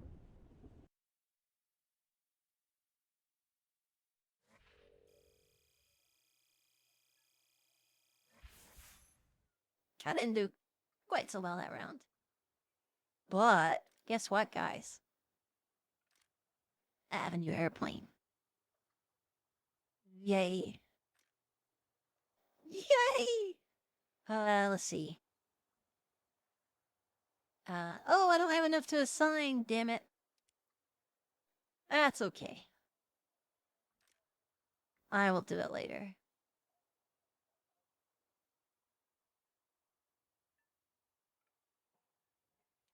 Let's see. So I've got the 7.7 version of that. What do I want to research next? Research this guy? Or do I want to do... You know what? I'm gonna do the F3D. Or actually, you know what? Let's see. I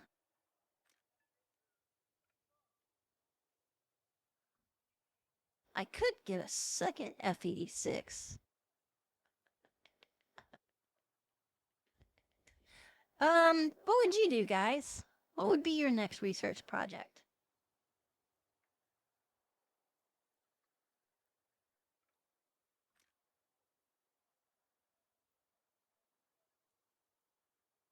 I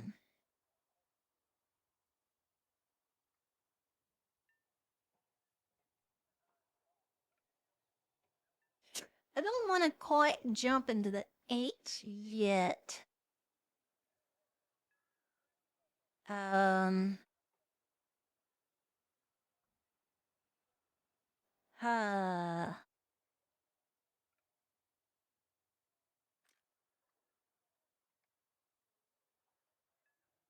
What to do, what to do. Why won't it let me assign my plane?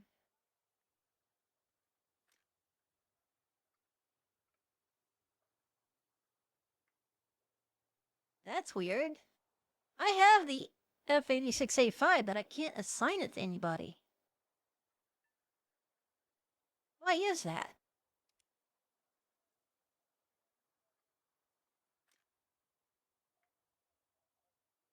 It just shows darkened out. It's letting me research the next one. But this one, which is a 9, That's interesting. I wonder why it's not letting me select that. Very peculiar. Because, see, technically I have to... You know what? Hold on. Let me X out of that. Now let me go back in. Let me see what it does. Choose card. There we go. Now it's going to let me do it. Okay. See, I've already got them on that one. So I'll use Crew 3 for my new F-84, since that's a 7.7 as well. Like 78,000, so I'm just 16,000 short from doing it. Doing it. All right, okay. It is time for Educational Film Fridays. Yay! Okay, class. How is everybody today? I hope everybody is well rested and have your thinking caps on. Okay, let's get the... okay, no more Monkey King. Oh my gosh. Gotta put you away for now, because you're batshit crazy. Yep. Oh, do you guys remember how I was showing you that Kickstarter for like the little virtual companion? I've been seeing more videos. Apparently, since I looked it up, now I'm getting all the targeted ads for it. There's actually some really cute things it can do.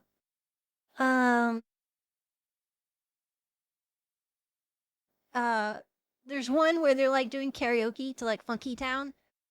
And that new, what's that song? Kissy Face. I don't know the name of that song, but it's from some K-pop singer who did it with John Mayer or something. Let me see, virtual companion. What was it? Oh, yeah, Code 27. There it is, Code 27. I always forget what it is. This thing, have you guys seen this yet? Oh, virtual companion. Uses AI to interact with you. You can actually pet it. But some of these videos that I've been seeing kind of make me want to order one. If they weren't $500, Jesus Christ.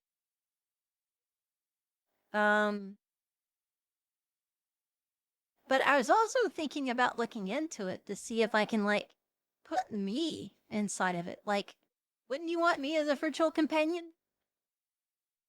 Or is that just too scary? Devoted May, Sweet Senpai, Sundere Onisan, Cute Neighbor Girl, Two-Faced Dominant is a personality. Wow. Choose how they sound. Hi there. You look happy today. Got some good news to share? But even if it's just a normal day, that's okay. I'm here with you, always. I'm not that nice. Hi there. You look happy today. Got some good news to share? But even if it's just a normal day, that's okay. I'm here with you, always. Hi there. You look happy today. Got some good news to share? But even if it's just a normal day, that's okay. I'm here with you, always. That was weird. Hi there. I wonder where the music video ones were really cute. Let me see if I can find it really quick. Code 27. I'll remember that. The one where they were doing Funky Town was super cute. Code 27.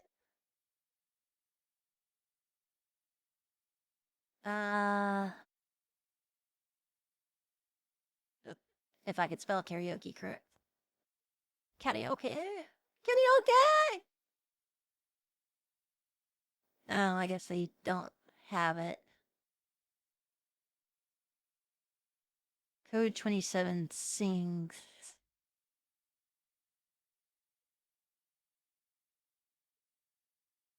Wow, I've seen them in ads, but they don't have it on their YouTube channel? Really? Really? I'm kind of shocked.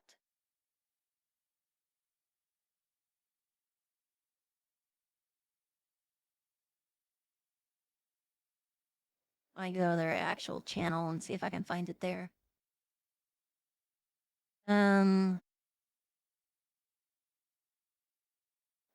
Mickey Miku Beam. What? Hatsune Miku calling me? Hello? Miku, Miku, beam. I know where you dream. What the fuck? What? Oh, Hatsune Miku.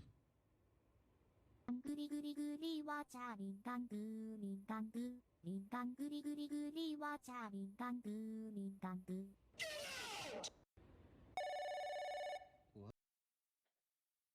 That was just weird. Also, something else too that seems super sketch is they're using licensed models like One Punch Man and characters from Genshin Impact, and are they licensed to use these models, or are they just like stealing them? I've wondered about that.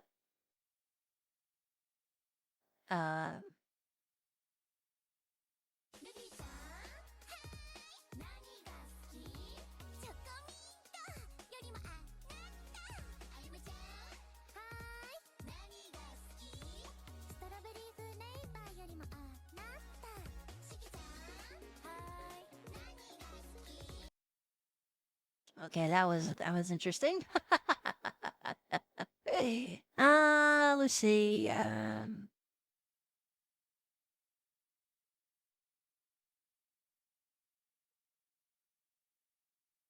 Oh, it's power. How long has it been since you last took a dump? Yeah. When was the last time you took a dump? Are you taking a dump right now? What color is it? What does it smell like? Have you taken a dump today? Go take a dump. Go take that undefinable dump. Go to the place where you're supposed to take a dump. And tell your family, your friends, your siblings. Take a dump together. Don't be afraid. Just take a dump boldly. Taking a dump is no crime. How long has it been since you last took a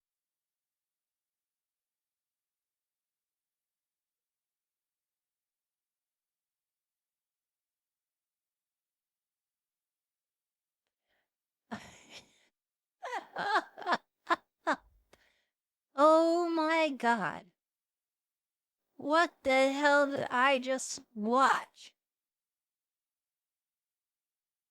That was disturbing. Oh my god. I really wish they had the little music video ones. Have a baby with me? What the? Whoa.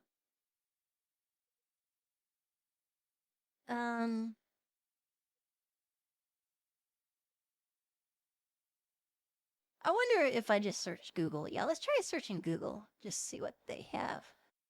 Oops. I locked my screen by accident. So Google. Code 27 Funky Town.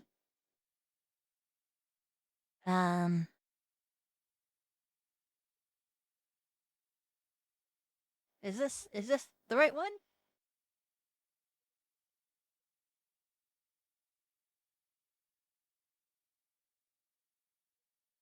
Wait. Yeah, this is it.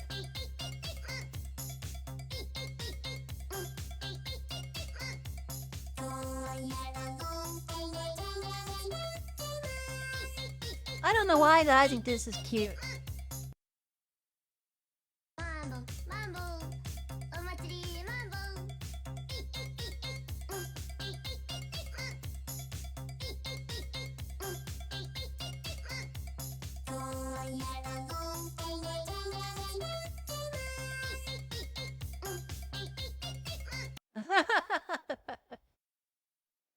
I like it. I like it. I wonder if they have the other music video on there. I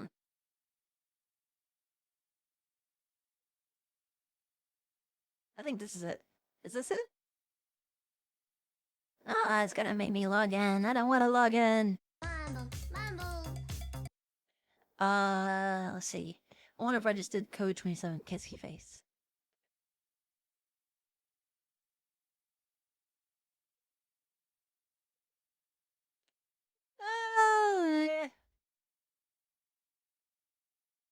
What is the name of that song anyway?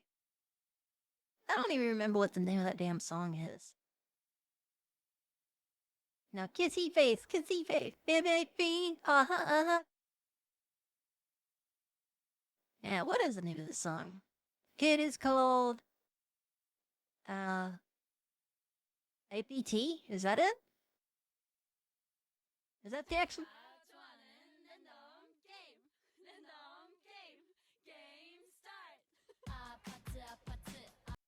Also, what are they saying? Like, I know it's like a Korean song, but it sounds like they're saying, I fucked it up a bit. I fucked it up a bit. I fucked it up a bit.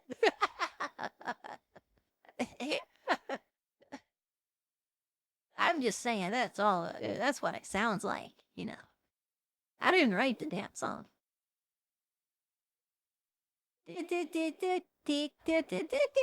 Okay. Alright, I'm gonna, yeah, screw you looking that up. Okay. It is... Back to Educational Film Fridays. Okay, and no sidetracking. So, what movie should we watch first? Let's find something fun.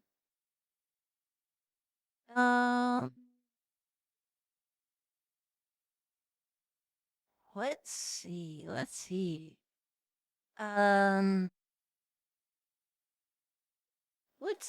actually bring up One Got Fat again and then look at the recommended videos from there. That way it'll kind of give us like similar videos. And maybe we'll see something equally as absurd. But not quite, you know, the same thing. If it loads, that is. Jesus Christ. There we go. Okay, we'll just jump to the end. Dun, dun, dun, dun, dun. Dramatic music. Dun, dun, dun, dun, dun, dun, dun, dun. Were you guys here when I talked about my theory that the kid, the narrator is the kid from the future, and he's recounting the time that he became a serial killer and killed all his friends? Were you here when I talked about my crackpot theory?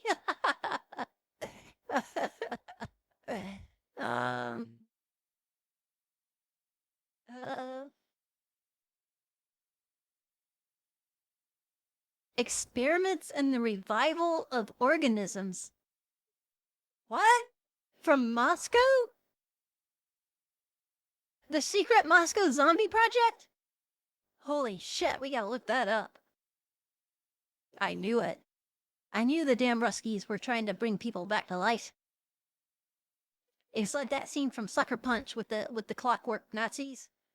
Using a combination of clockworks, and necrophilia. No, what was it? Nepotism? No.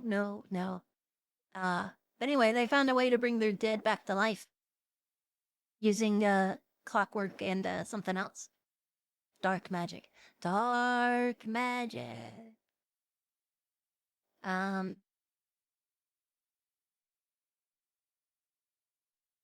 What? Oh. The disturbing film records the successful experiments in the resuscitation of life to dead animal dogs, as conducted by Dr. Ed. Oh.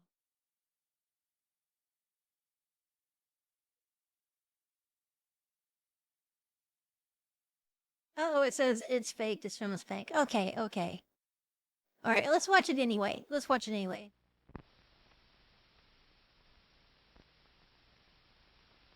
American Soviet Medical Society of New York. I don't know, if it's fake, it looks really good already. I mean, it looks pretty... 1940?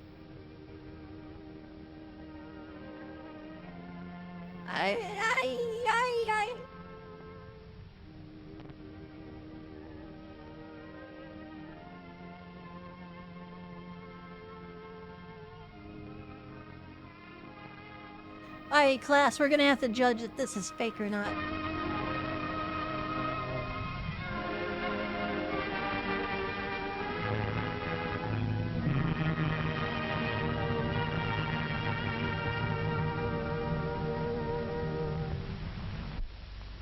I should like to tell you that I have seen some of the experiments shown in this film actually carried out at the All-Russian Physiological Congress.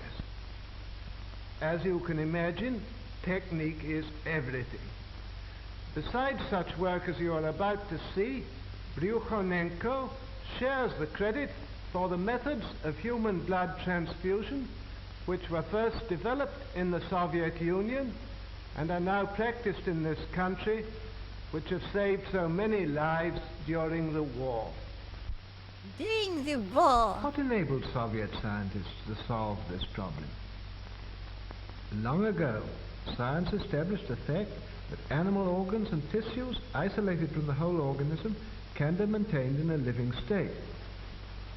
But in order to achieve this, special artificial conditions must be created. Okay, this kind of reminds me of some real video that I saw one time, or real film, I would say, of a doctor who is kind of touted as like the father of modern medical transplants. But some of the experiments he carried out was like he sewed the head of a dog onto another dog. Like a dog with two heads. And then he recorded like the outcome. Like he was able to say, and the dog, we showed the second head treats and it started to salivate because they were testing to see if its brain functions were like actually still active, even though the head was not attached to like any kind of digestive system. So it wanted to eat, but it couldn't. And I was like, how fucking cool is this? Like, I couldn't watch it. I had to turn it off. I hope this doesn't turn out to be like that kind of film, because I may have to stop this, right? This may not be fun at all. I'm nervous. I am so scared of this movie so far. I don't want to see a dead dog. Isolated organs can be brought to life, even though they've been removed from the animal's corpse some time after death. Here's a dog's heart.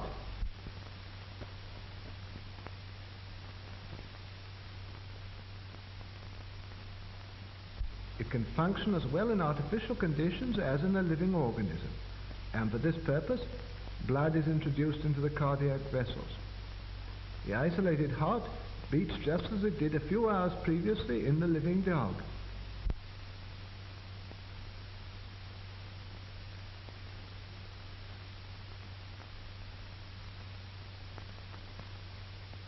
That is disgusting. Oh, no. Stop! This has gone on too long. Ah! What? No! Go away! The following experiment is conducted on lungs taken from an animal. What the? Oh, is that a lung? Bellows distend the lungs and fill them with air.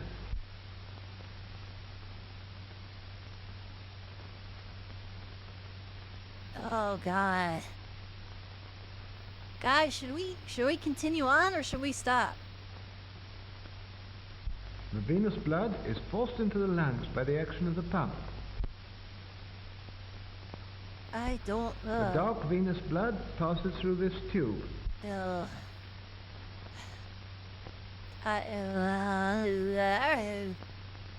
In the lungs, it takes up oxygen and becomes arterial blood.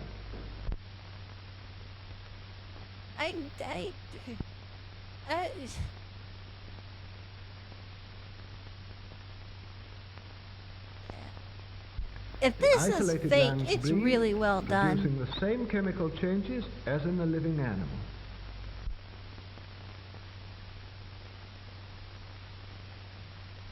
And this was done in 1940. This is 80 years ago. An animal's head can also live in the isolated condition. No. Here is the plan of the experiment. No, don't, no. The arterial pump takes arterial blood from the reservoir to the head, while the venous pump drains off the venous blood. Did they the blood show is arterialized a dog's in head? the reservoir, where there is a steady flow of oxygen. No, no. I'm gonna be.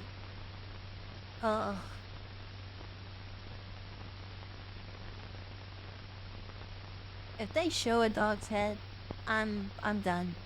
I'm done.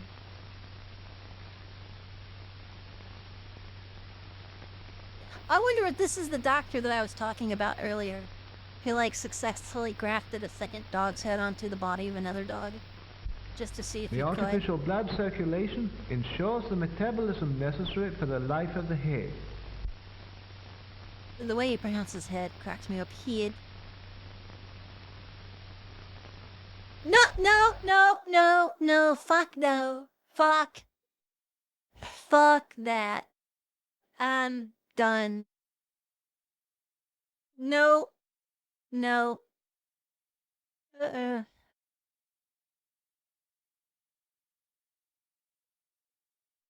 Oh god, no.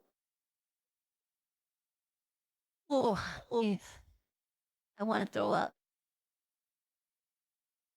No, that poor puppy. Fuck you, scientist. Oh my god. No, no, no, no, no, no, no, no, no. Oh my god. That's not kosher. Okay. Okay. I wonder, that's gotta be the scientist that I was talking about earlier, who like did all the crazy grafting experiments just to see if it would work.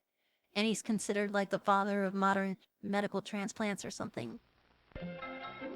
Oops, didn't do that. But, oh my god. I think that's a real film. I don't think that, somebody said it was fake because that's just too horrible of a thing to sit there and watch. Much less know somebody took a video of it going, look at this decapitated dog. Think it's still alive. How funny. Ha ha ha ha ha ha. Oh look, it is wanting a milk bone. But it can't eat. It has no body. Yeah. Fuck that. Fuck that.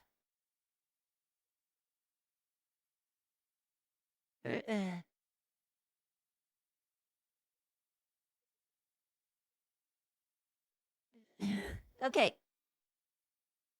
Let's do another video. Another video. Moving on. Let's find something amusing, shall we? Because that did not amuse us. We are not amused.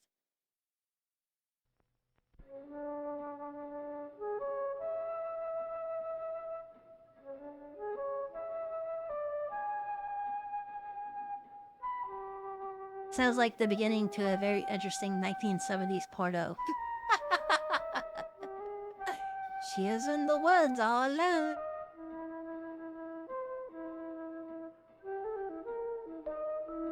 What is it with this flute music? We're either watching a bad porno or a bad spy film.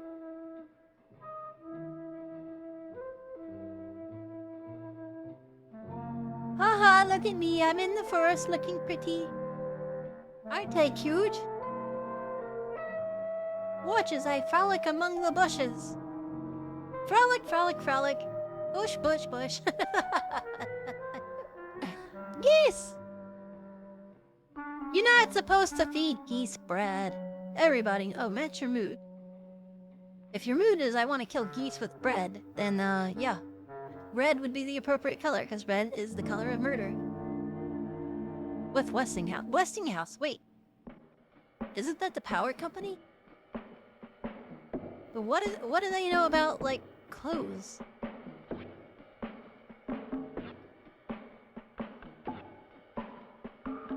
Uh-oh. Wait, is this safe?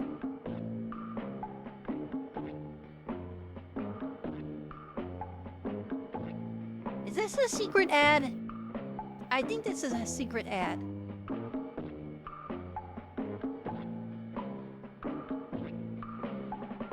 For refrigerators? Okay, I'm either having an acid trip or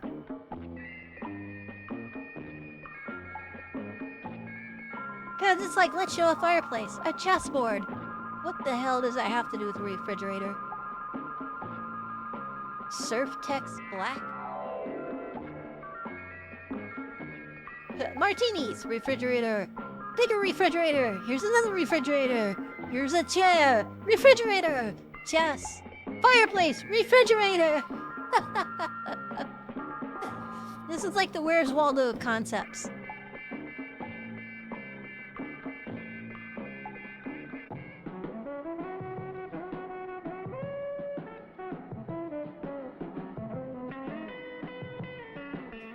That's what I do when I hang wallpaper. I don't know if you guys know that.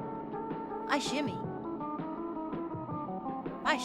to hang wallpaper, because, you know, hanging wallpaper, look at her. Like, look, she's just grooving it, man.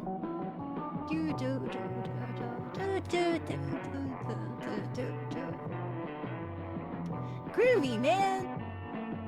Dig that crazy vibe.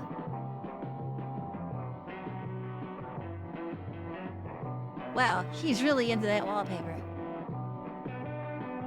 Why don't you take it home and marry it? Ew, yuck! Like, who would do that to a fridge? That is a crime against humanity. Green peas on your fridge. That's almost as bad as the dog head. That is... no! That's disgusting. You know, I say that, and I realized, hold on. God damn it. That green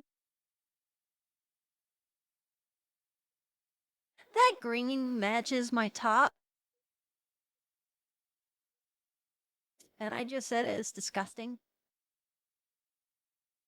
Fuck.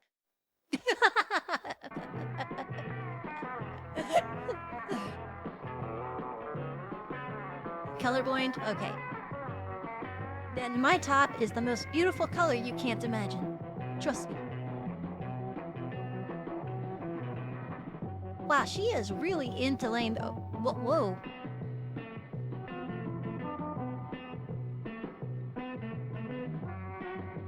Dude, she is swinging that ass.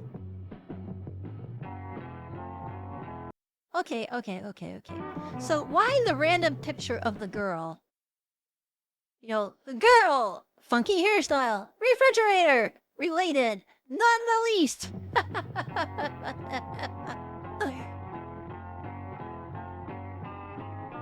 Ugh. Oh my god.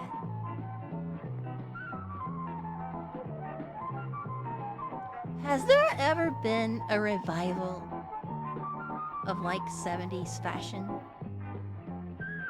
Because, you know, I know people have got like retro 50s, retro 60s, even retro 80s and 90s even now. But I don't think I've ever seen people like flock to matching what everybody looked like in the 70s. At least this version of the 70s, you know? Like, why, like, tell me, what about this picture here, this still photo in this film? Look at all these different people. and a director's chair of some kind in the center. And yeah, we're looking at all of them, and yeah, I come away thinking, yeah, I want a customizable refrigerator after looking at this picture. Totally makes sense.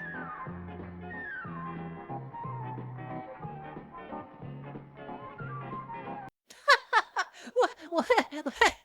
What? What? Okay. I'm well, I'm not ready to call myself a pinup expert. I would venture to say that these are not very good poses for pinup or selling refrigerators. I'm pretty confident I can say that.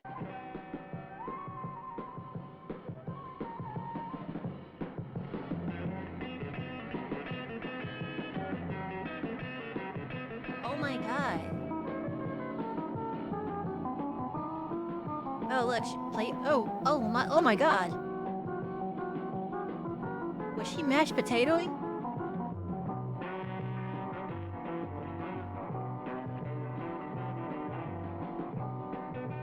She actually had a really cute smile.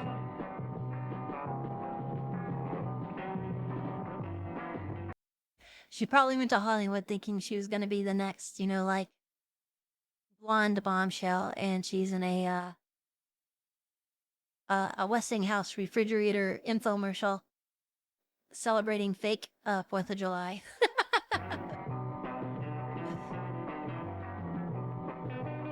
Oh my goodness. Halloween!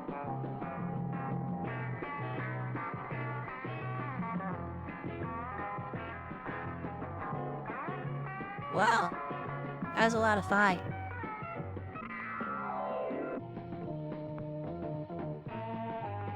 What the? What the fuck was that guy doing? Like, what?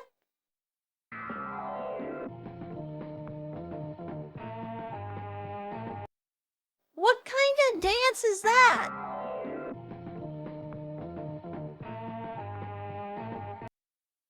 That looks like a pee-pee dance.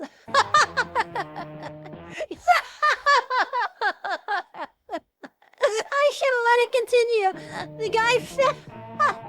The guy following the...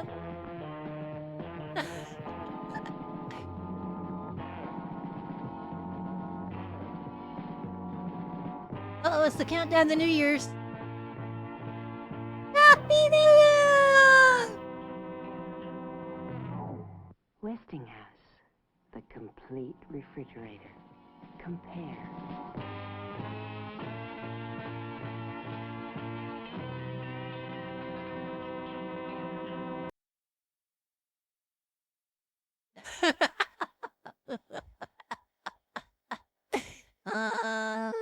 Yeah.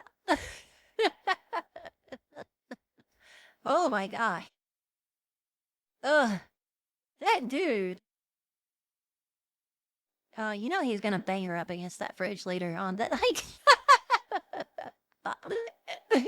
she's like, yeah, you are.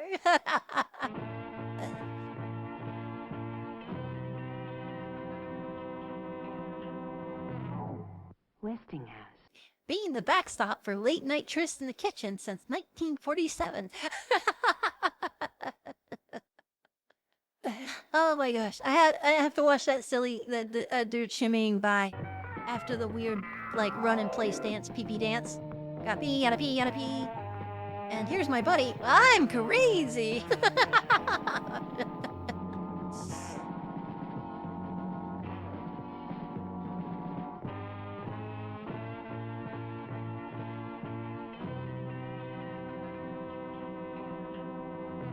Oh my. Oh my.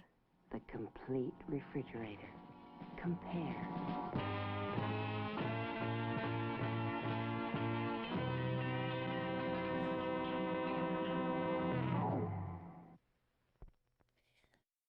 So, match your mood, gang.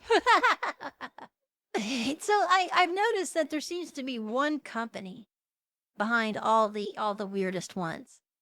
I've noticed that they all say a Jam Handy production or a Handy Jam production. Like here's one Well, for Frigidaire, I think we've seen this one before. Equally as bizarre, but it does say by Handy Jam. So, let's see if we've seen this one. Wait, just imagine. Did we watch that one too? I can't remember. Ooh, for Health and Happiness by Cornell University. I can't decide which one I want to try. I want to see if we've seen this one before. I'll recognize it really quick if we have.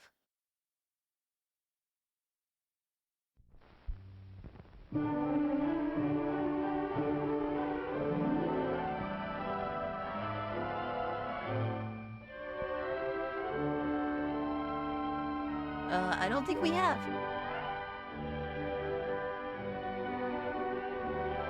What kind of tux is that? Look at those tails.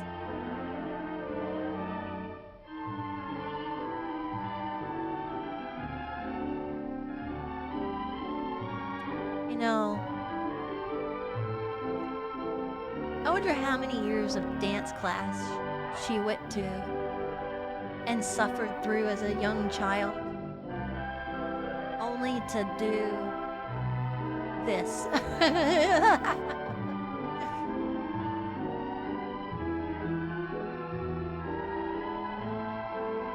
Like what? Oh, I guess that's a washer and dryer. I'm kind of like, what the hell? Yeah, it's a washer and dryer. Okay.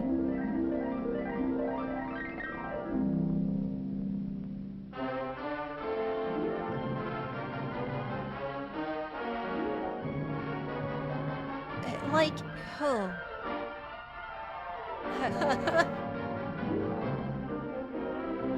Wait, how did she get up on top of it?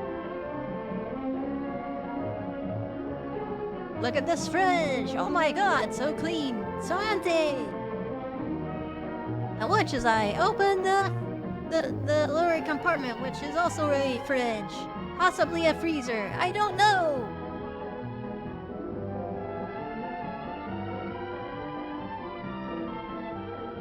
So I wonder what guy in what 1957 is when this was made. You go to your local Sears and Roebuck or other department store of your choosing, and you're like, I need new appliances. I wonder which one has the most classical, beautiful dance routine. You know, you see ads for appliances today. They talk about efficiency. It gets all the cat hair out. You know, 1950s. It's a full-blown musical.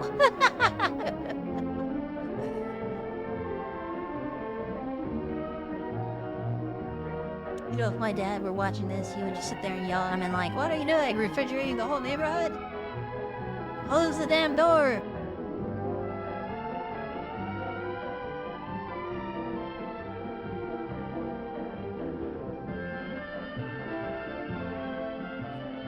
I spent 4 years at Juilliard for this bullshit. Oh look, she's showing off the butter tray. That was her 3rd year of dance.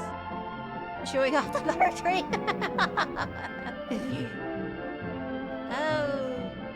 Oh, and look, an ice dispenser.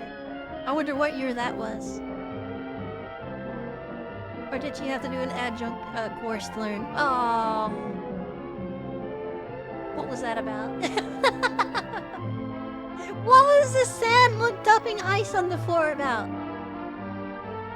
Don't you know that creates a health hazard?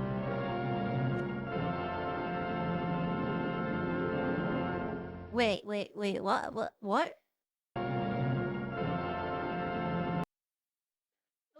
Okay, class.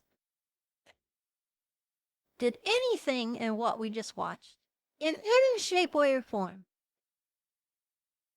impart the idea that you were looking at something sheer? The sheer look? And what is this gang sign she's throwing up? What is she doing? Oh my god. Her in her little prom dress and black opera gloves. Yeah, that. I don't think that look was that great back then either. It's not a great look now, and it wasn't back then. So yeah.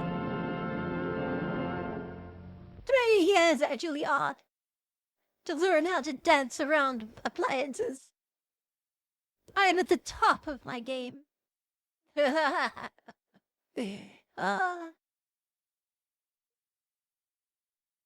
You know, I think my aunt had one of these in her living room. One of these weird, like, old-timey entertainment systems. You flip it up and it's like a record player or an old radio. Yep, RCA Vector.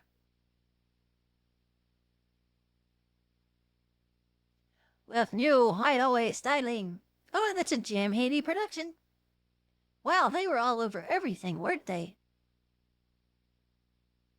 Another newsmaker for 1960. This thing made news? Huh! You might think this is a coffee table, but you'd be fooled. It is, in fact, a record player!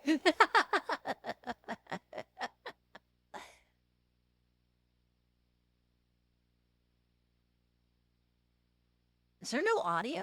I guess there's no audio.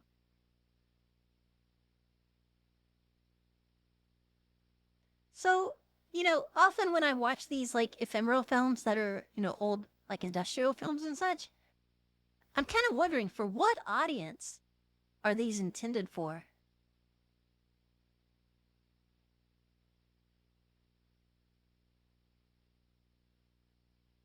Yes, we see it. Now, what is it? This would be really weird if this started out as like a, Oh, it's a television? What?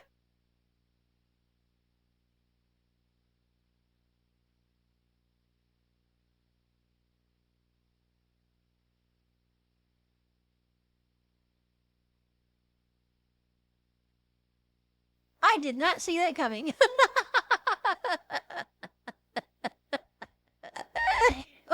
Okay, they got me. Yeah, they got me on that one. Damn those guys.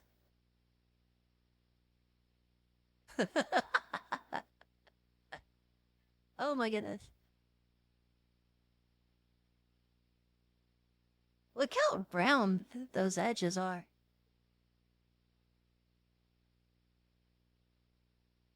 I wonder how heavy that is. And like, how many kids? Like, honey, put away the TV once Howdy Doody is over. And they just walk over and they push it over. And it slams down and breaks the glass in the picture tube. Ah. Things look like it'd be like super fragile, right? I totally did not see that being a TV either. That got me. That totally surprised me. Okay, let's do this one. Hopefully this one has audio. Yay!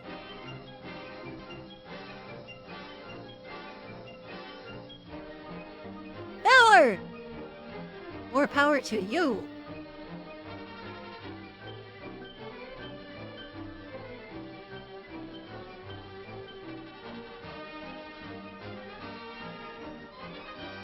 Well, do we really need a picture of the narrator? The flash of power, the gleam of oil. In the sky, the power of oil. Uh-oh, they're playing War Thunder. On the sea, the might of petroleum pulsing in great engines of the liners that traverse the deep. Okay. That's a coal liner. They're not bringing oil. On land, oil feeds the fiery furnace or drives the diesel engines along far-flung rails of steel. Yeah. And on the open road, well, you know what makes your auto run. Magic For elves, millions of years, apparently. This source of power slept peacefully in the dark recesses of the earth, until modern magic loosed the liquid energy from its subterranean prison. Great areas became forests of towering derricks. And here's how the petroleum forest grows. Petroleum forest. A cellar is dug, and a rotary table to turn the drilling stem and the bit is set in place. Round and round the rotary goes, drilling deep down to oil. A steam engine drives the drilling mechanism. They're inserting a length of pipe. You know, I have a fascination with steam engines. If I could ever afford to have like just a big stationary steam engine for the hell of it, I'd totally put one in my house somewhere. The oil field treats our ears to odd and colorful names. Now the drilling stem has been lengthened, then round and round once more. Down through layers of sandstone, shale, limestone, down to astonishing depths. This well 5,000 feet. Wow. Some 10,000, 2 miles into the earth. And then, after weeks of drilling, fighting against natural obstacles, the drill at last reaches the oil sand, porous rock, which holds the oil much as a sponge holds water. Next, the casing is lowered to the bottom of the hole and cemented in position. Then drilled through the oil sand, and a screen is installed at the base of the casing. The screen extends down into the oil sand. The oil flows through the screen, up through the small pipe tubing to the surface. So they've struck oil, and now the well must be cleaned. I wonder if anyone, like back then, like what happens? Some wells flow of their own pressure. Yeah, what happens when you run out of oil and then you have all this empty space down there? Transmitted to groups of wells. Will that cause any problems? Rocker arm, the rhythm of pumping, the unceasing heartbeat of the oil fields. A 24-well hookup is the height of oil field power. Pumping black magic from 24 drillings in the earth, all at the same time. What? Out of the What ground. is that? The oil is cleaned of natural gas or water, which is combined with it. Next, the petroleum starts on its way through a great network of pipelines. There are powerful pumping stations every 40 or 50 miles to keep it moving along the lines. The lines of pipe, alive with racing oil, run through forests and over plains. Very dramatic, uplifting music. They're storage tanks where the oil rests briefly before it rides the waves in giant tankers. And they're masterpieces of shipbuilding. Those tankers of steel. Yeah, just ask Exxon about the Valdez. At 15 knots and carry 5.5 million gallons of oil. The voyage of oil to the refineries. The refinery with its modern structures, technological towers, minarets of science, docks, office buildings, pageant of industry. Day after day, there is well, an endless I think it's flow safe of to oil say as this the is a tankers very discharge pro-oil their cargo. video. Unloading oil is a vast operation of piping through huge You know, it says this was made in the 1930s. pipes on the I vessel don't. and receiving lines on This the dock doesn't are strike me connected. as something from the And night. a Well, cargo of 5 million gallons is discharged in less than 24 hours. No I don't two know. boatloads of crude oil are alike. So each boatload must be stored in different tanks, and each batch must be processed individually with laboratory tests to indicate the precise treatment for each. That is embodied science. Those masses of strangely wrought steel, forests of stacks, embodied lowering science. and I don't think hissing I've ever water, heard of that before. leaping and winking fireboxes. Intense heat, the flames roar in the furnace, yet the oil flows so fast the heat does not scorch it. And scientists wrest from the crude petroleum its tremendous power in the form of gasoline and other fuel oils. And that's done in these towers called fractionating towers. Fractionating They divide crude towers. oil into the lighter and heavier parts. Those of different boiling points liquefy at different levels in the towers. Some lighter than gasoline liquefy at the top. This video is Heavier actually parts quite boring, liquefy isn't it? further down. At the bottom are the heavy fuel oils, or the raw materials from which gasoline Let's see. extracted from it was Yeah, this is very pro. separated from the gasoline. This is done in the bubble tower. Here the big molecules, which are not gasoline, are held back and come out at the bottom as a liquid. The gasoline goes up the tower as a vapor, comes out at the top, and is condensed into liquid gasoline. You know, it is kind of crazy That gives more power just to you. how much it takes to refine oil into Is gas. the key to it all. And this is the experimental laboratory. In the making of powerful motor fuel, the control of temperatures is of extreme importance, and it is measured to an accuracy of 1/100th part of 1 degree. Gasoline is broken down into over 200 parts. I In wonder, that elongated tallness of glass, and each individual part is studied. The laboratory with its strange gleaming of new and unpredictable things. Here are created modern miracles with the chemistry of oil. well, you know, kerosene is basically To jet which the fuel motor fuel goes from the refinery. still today. and then Yeah. out to the nation. By railroad tank car. If you and get like by Jet motor A, bars. it's basically just high octane, Pipelines or run their actually web-like low threads octane under rivers, over kerosene. mountains, carrying gasoline that goes into millions of gasoline tanks to generate billions of horsepower for the nation. I wish I had that car. Oil means horsepower. I'd in a love to like horsepower have an using old world. classic car as the daily driver. Briefly, in 4 I knew it'd be a nightmare to keep up, but power to you. I don't know, just something about it seems like it would be neat. Something unusual to drive around. Ba ba ba. Let's see. What else shall we watch? Let's look up all the films by Handy Jam. See if they find any. Oh, Chain Reaction. Oh, X marks the spot.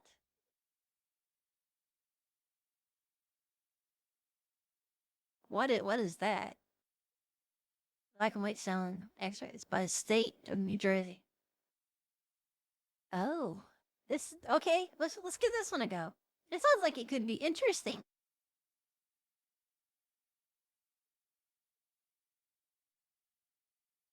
Oh no!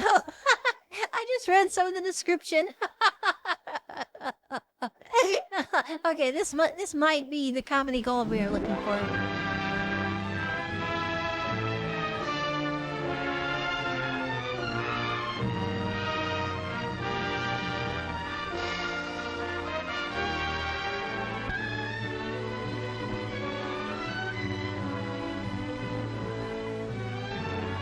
Wow, this is like a full-blown production.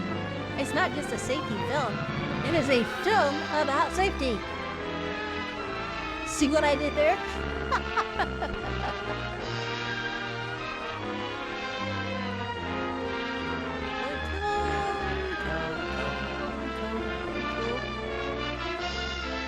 Man, they hired like an entire orchestra to And these write and fatal record all that shit. traffic accidents involving key workers in New Jersey war plants makes it imperative that we open a second front against these unnecessary losses.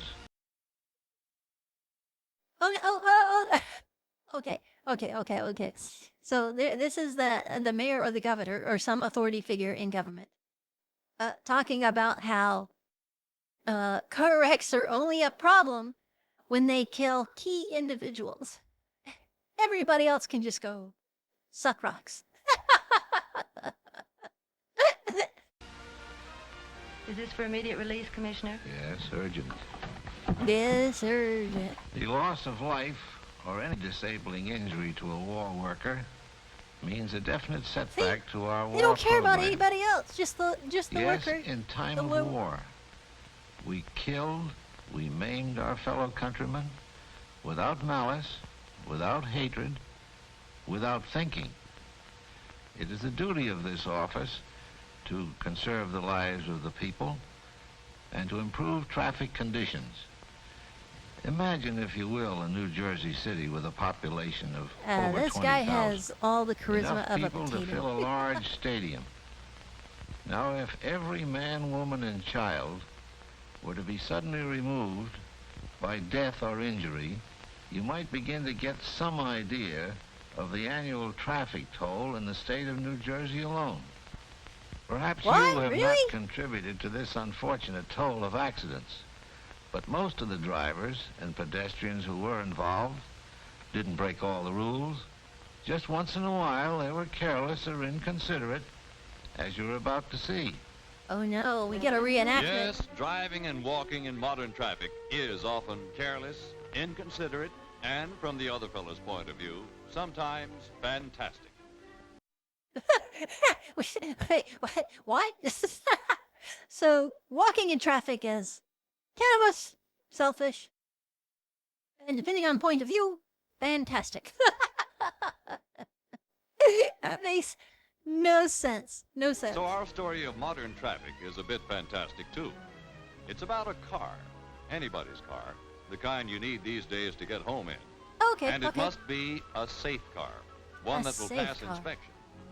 And then there's a driver, a guy named Joe Dokes. Yeah, he does Hi, look Joe. familiar. Sure, he lives on your street. He does. Well, it seems that one day... Look at that piece of shit Sorry. jalopy. Don't get sore, Joe. Just absent-minded, left his car in gear. Well, what do you know? So did you. Attaboy, Joe. Count 10. Maybe Joe will be different this Oh time. no. Oh no. No. There he goes again, pulling away from the curb without looking. Well, as we were... This is kind of like that bike safety video with the... He needs a monkey mask. Because he's being a monkey. saying, Joe didn't have much patience in traffic. Joe used to say, the trouble with accidents was they never happened to the right people. Oh my Now, god. take a situation like this. Who says that? If Joe were in a hurry, it seemed there was always somebody in his way, some inconsiderate guy.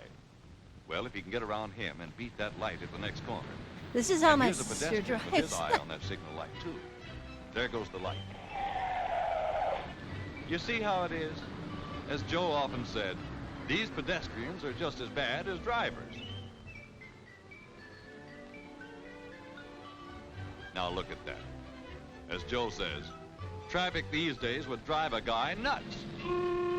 How do you like that? Didn't even close the door. Oh my god. They're like... Oh, what a mess. Well, let's leave Joe to straighten Total this road one out while we rage. get on with the story. Now, there was a street intersection I not thought far road from rage where was Joe kind of a lived. new thing. He Apparently passed it not. every day.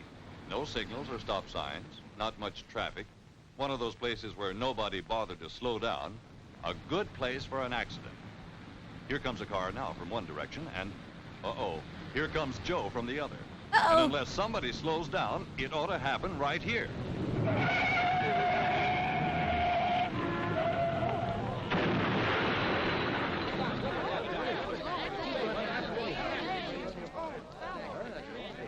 Step back, give him air. He don't need any. I know him. He's Joe Dokes, a neighbor of mine. He's got a lovely wife and 2 beautiful children. He seemed like a swell guy, Joe did. They killed him too, along with those kids. Oh no! Zombie! Zombie! It wasn't my fault. I had the right of way. Must have been that other guy. I was only doing 15 miles an hour. Hey, where is that guy? I've been a careful driver all my life. Ask my wife, she'll tell you. I've been driving for 15 years. His wife and is like, yeah, guy's a dick. I never... Uh-oh. Who's this? Come on, brother.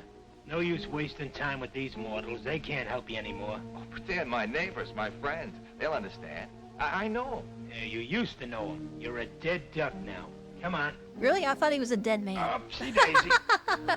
We've got some tall explaining to do. Why is he wearing a graduation gown? Is that, like... Wait. Is that like what going to heaven is like? Graduating high school? Because, I can pass. Poor Joe. Oh, wait. Is this... Oh, this is his judgment day. His T2 judgment day. With the Honorable Judge Arnold Schwarzenegger. How do you plead?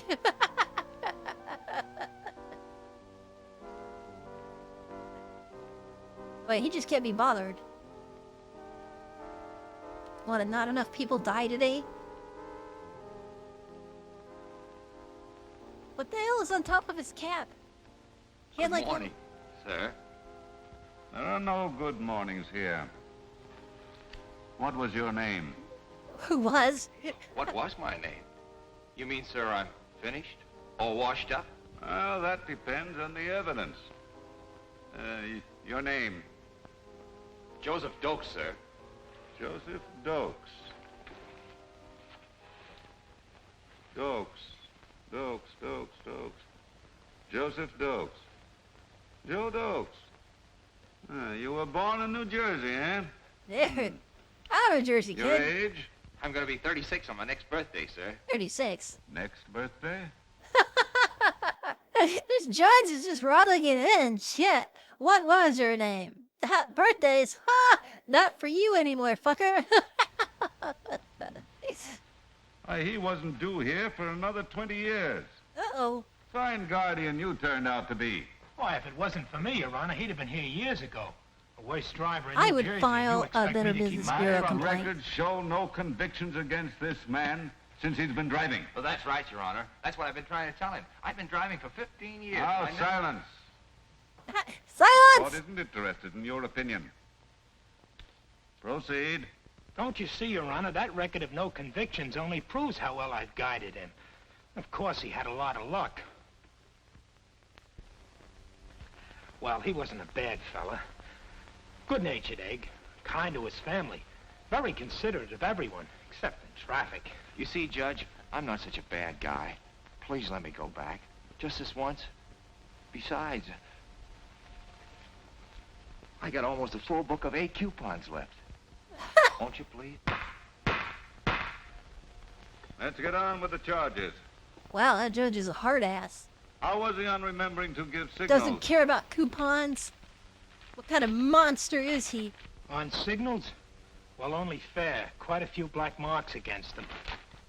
But when it came to sounding his horn, he was pretty bad. He was always sneaking up and scaring the wits out of pedestrians. How was he about night driving? I tried to show him that driving at night called for more caution than driving in the daytime, but I couldn't get to first base with him. He never... What? His guardian angel is trying to get to first base with him?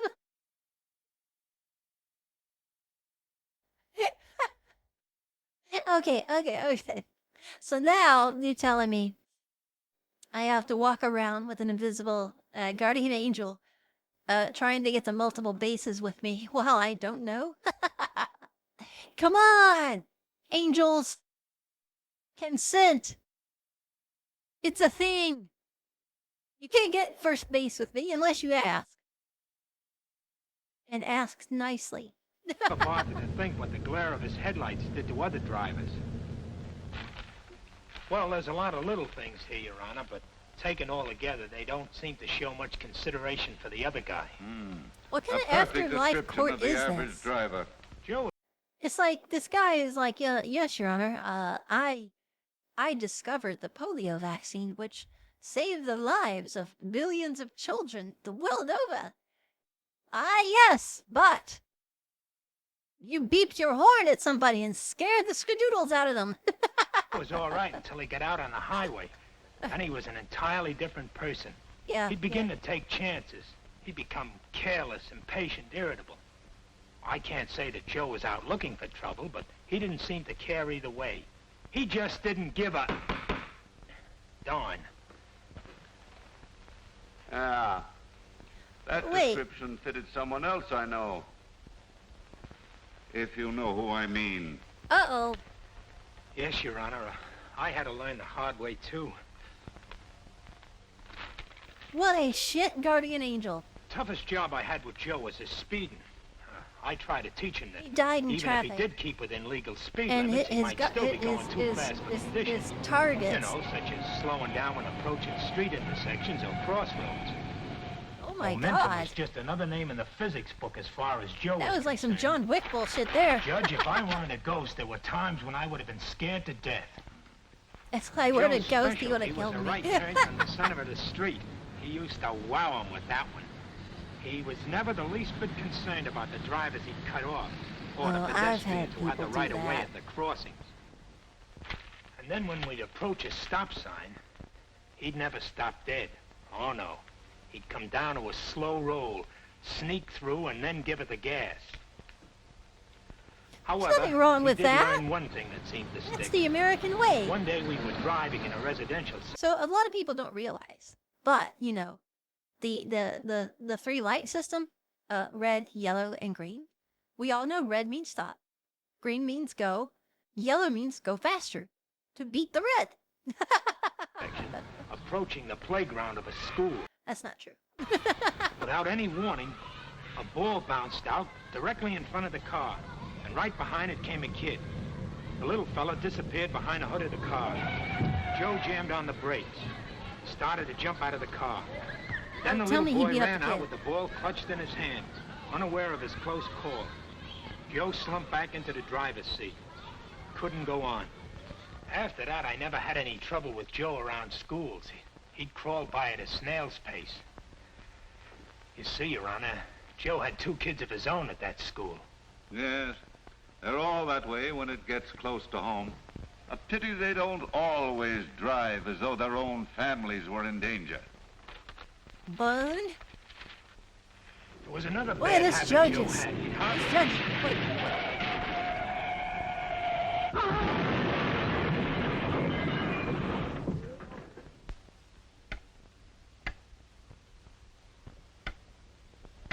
What the?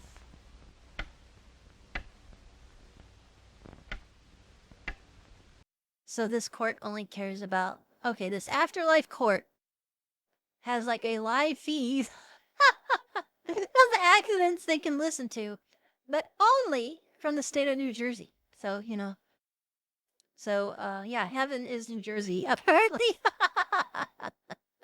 That'll make you think twice.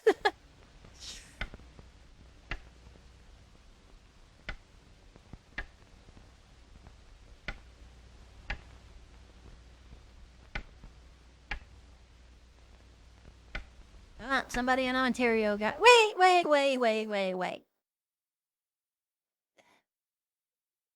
Was the accident in Ontario?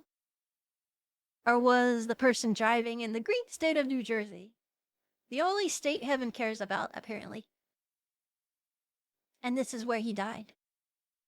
Because clearly that clock shows only New Jersey. But his book, I see New York, Vermont, Italy, Norway, Finland. Yeah, something